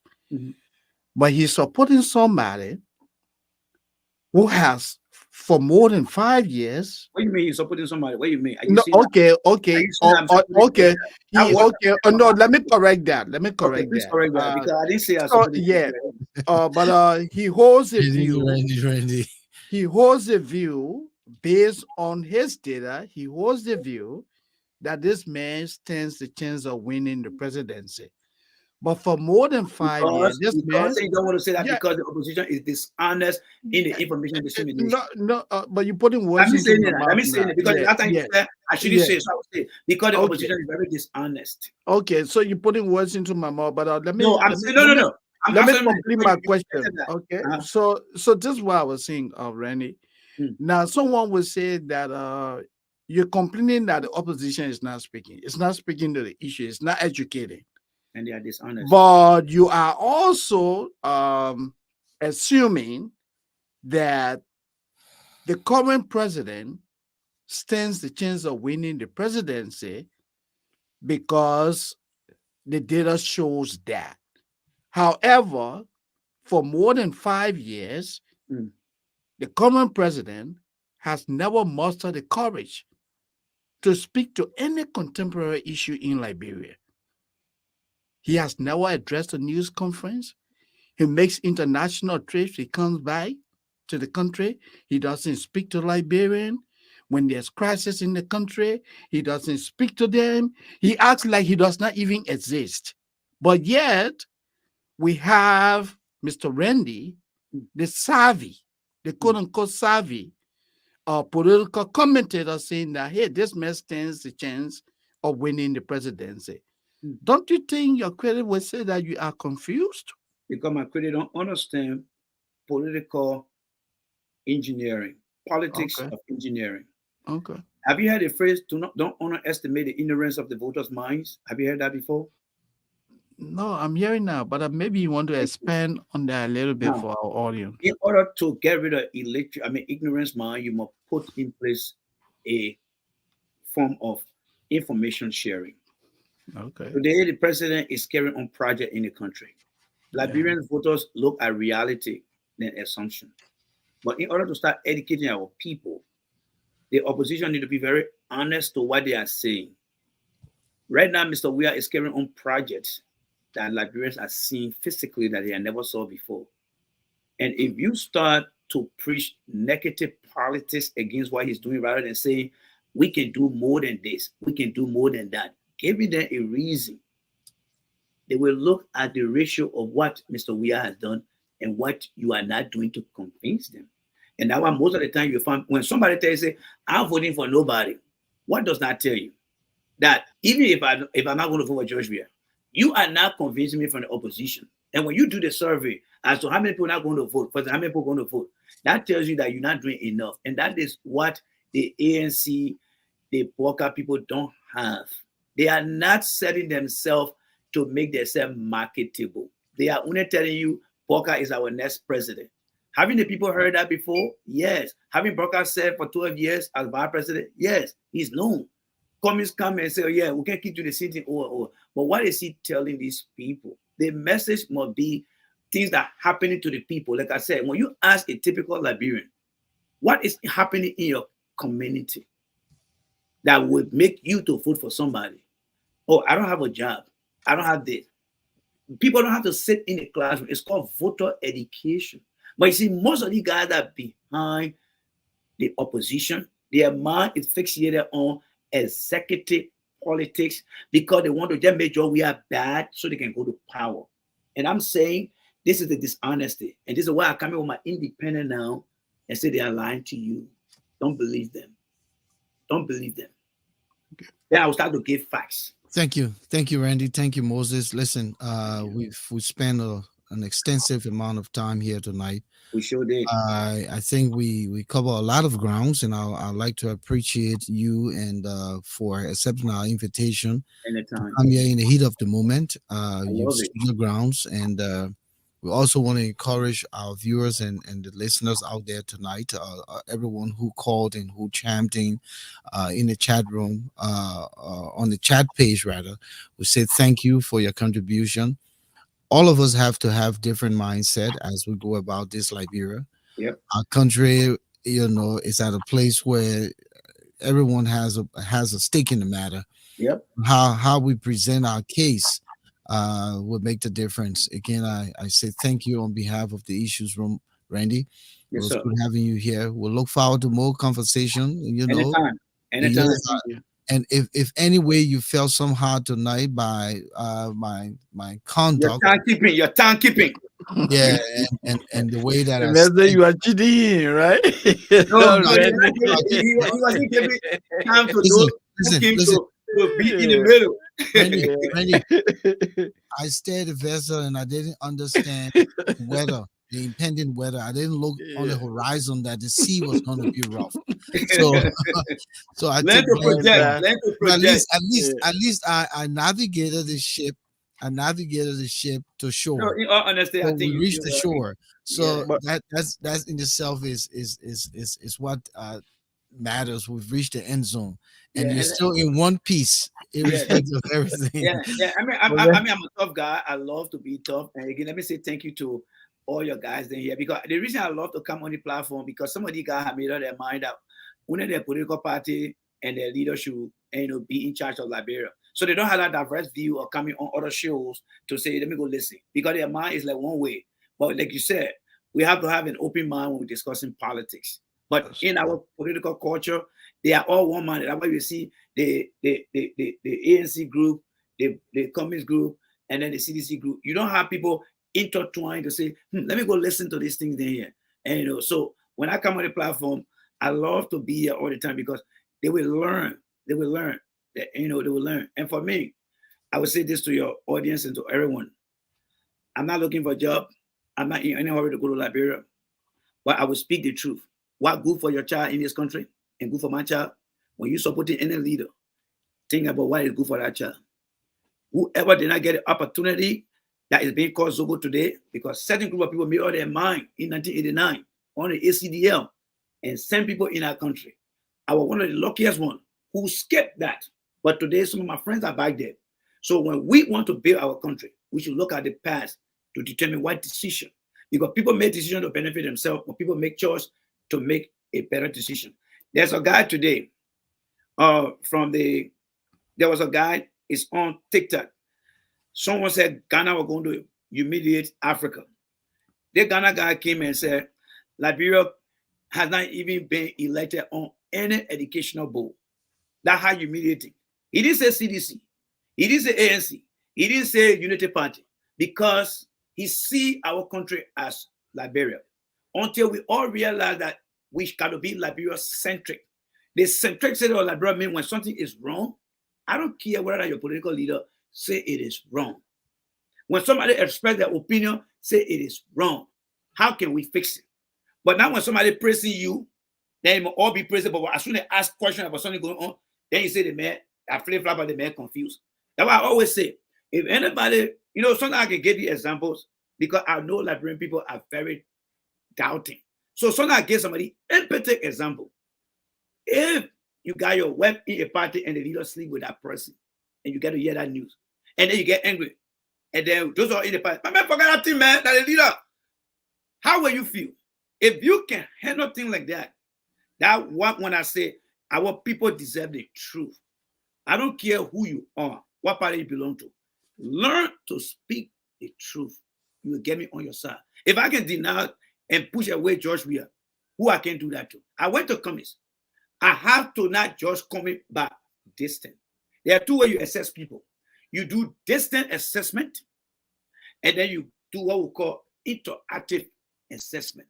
When I got into the commie circle, when I got to realize that many people who I said the ANC people got bad behavior, I wouldn't have learned that from the past or from standing away. But when I started interacting with them and seeing their mindset, it was the tapping on the pizza. That why it is true that I have that system, not system, but a preconceived assumption from other people. I decided to go in there. Now I am a teacher now to tell you that ANC is not ready to be any leader, to take any leadership in our country because of their people. I am a witness now because I interacted with them. This election will be between George Weah and Joe Biden. That's how I see it. ANC will try their best. In the end, who will Mr. Cummings support? Because the last time he said, I will do this. But he had already broken ties with Boca. That way, the honesty now from you guys will be determined whether he's an honest man. So let me leave that with you guys. Okay. Until then, thank you. Adi go, Sammy go, J. Randy, the man that we don't like. That's me right here. This country called America has given me something. Liberia will not change me, and I will try to help make Liberia understand. Some of you guys looking for a job? And bring the next president to power. Right? Yeah, that's what they have. I know. I don't want to bring no next president to power because I'm trying to go away from that. I don't want to bring nobody. Yes, I'm trying to be in the middle. But as somebody said, provide education to the people because I don't want people to be bringing me again. I went through a wrath when Mr. Weah got elected. Our woman who did this. That's the guy who. This guy was a medical doctor. Volcano. Quickly, this guy was a medical doctor somewhere in Lansdale, Pennsylvania. Every time Mr. Weah does something that he don't like, J. Randy, your man has done it again. Your man has done it again. Until I had to block him. So I lived through that. The man kept reminding you. Thank you. So I see you guys, all right? Yeah, thanks, man. It was a pleasure having you. So Moses, I think like him, dislike him, he has his own thing going. He has his own ways.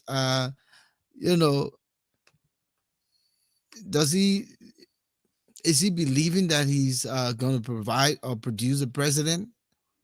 The Liberian people feed off any energy. And so I don't doubt some of those things. But what I'm concerned with Randy, and honestly, is that he comes from the clear blue skies and take on the responsibility to do some of these things.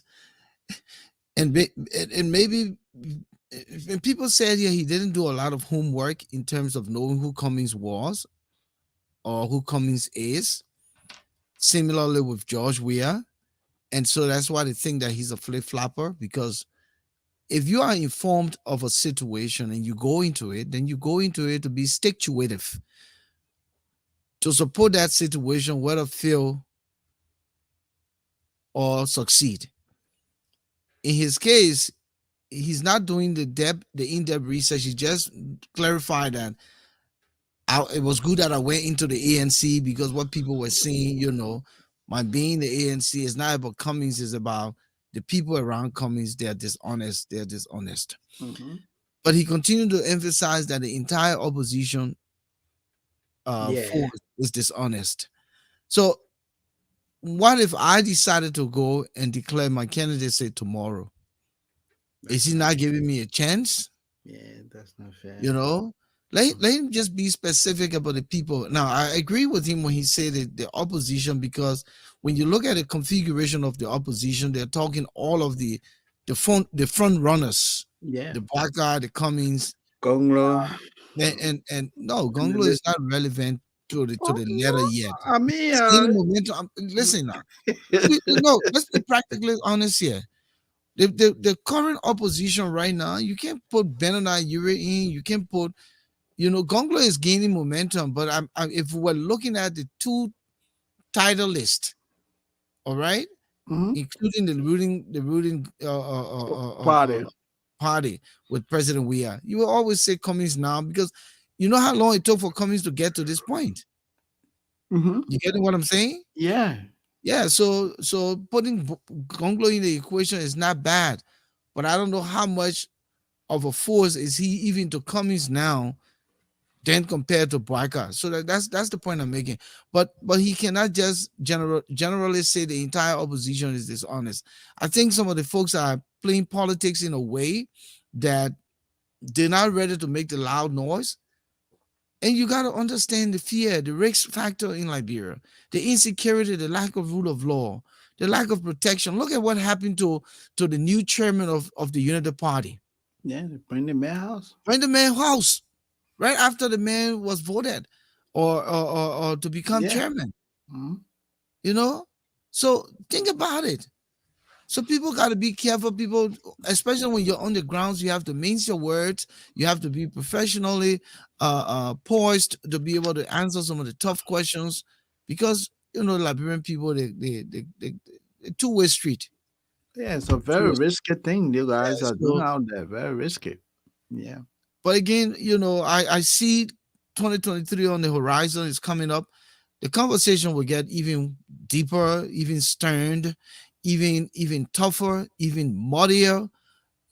There will be a lot of hard feelings when we bring people in these rooms, because it comes across as sometimes, and we all want a better Liberia. If you ask me right now, do you want President Weah for a second term? I'll tell you no. Does it make me an opposition? No. No. I mean, it's the opinion. Yeah. Where my country is and where it could have been. If I had the opportunity, Ellen wouldn't have been president for 12 years. These people should not be leading our country for 12 long years. Do you know what it means for two leaders to leave power after 24 years? Yeah. After 24 years, the baby boy is now an adult. After 24 years, 24 you years, got nothing to show, man. Nothing I'm just to show. Just giving you an example. If you have two bad leadership, 24 years, you tell me. If you have four bad leadership, that's 48 years. That's a grown up already fading out of the stage with nothing to show. And a lot of these people in our country, they're not even calculating. I don't know if they even realize the length of time these guys are staying in power. No, the people, I think the decision most of our people make, they look at it senators should immediate. be in power for 9 years, in position rather for 9 years. 9 years. 9 years. And then they were there for 3 terms. That's 27 years. Yeah. You tell me, what sense does that make? The man is comfortable. And honestly speaking, Volcano, that's people can show. What can they point out? The But look, senators have been the Edwin Snow, you know, the Akaras Gray. What are they showing that they've done for the constituencies? the people rarely go to work. They don't pass any bill. And, you know, most of them have not even introduced a bill into the legislature. A good number of them go to sessions. They don't even know what they are doing in there. They're just going with the wind. Wherever the wind goes is where they go. So it's a sad situation. I agree with you 100% that we should not be giving people 6 years, 9 years, and just to go and play. And if we are ready to say something like this, that they should even reducing the presidency to 5 years is still too much for me. 4 years. And you see, what's the name of President Biden now thinking about when my own time coming to finish, because it comes quick. But when you got somebody going for 6 to 12 years, that's a long time. That's the lifetime of a person when you have two leaders taking 24 years, you know, baby born today, 24 years already. Then you look at nothing to show for it. You know, when the time is limited, I think that people see urgency to start moving forward to do something fast. And you know, but you get a man 9 years, my man. The man say, what I perform on that 9 years? They move me. When I leave from here, I'm okay. I'm sitting pretty. Yeah. That's a good All retirement. right, Moses, let's wrap it up. Augusta Flomo, Augusta Peace, Timbonge, Madeline Mayonga, Roger Gibson, thank you so much for joining us. James Sadie, Batu Niao Gerard, Mariah Seaton, thank you for coming on. Madeline Mayonga, Maggie Sell, Rivers S Pro, I see you and your man SB Dunn. Amar Fema, Fatu Badwe Hine. Lufas Julius, it was good having you here tonight, my brother. Thank you so much for your perspective here. LIB Gayu, we say thank you for joining us here tonight on the show. We'd like to thank you all for coming through. Levi Cephas, Jay Young. We won't be able to call everybody's name. Glenda Jane Juniors, my Baptist sister. It was good having you here in the studios with us tonight. Stan Unier, Moba, and the rest of all of you, we say thank you. Hope you had a great Thanksgiving and a great Thanksgiving weekend. We'll be back here next Tuesday by the grace of God with our 108th edition. We'll be determining where we're going, and the flyers will come out. We ask you, please help to share our page, help to invite someone, let them like us, join us in this conversation. The Issues Room is where we discuss the things that matter to our country, Liberia, matter to the continent of Africa, and for us here in the diaspora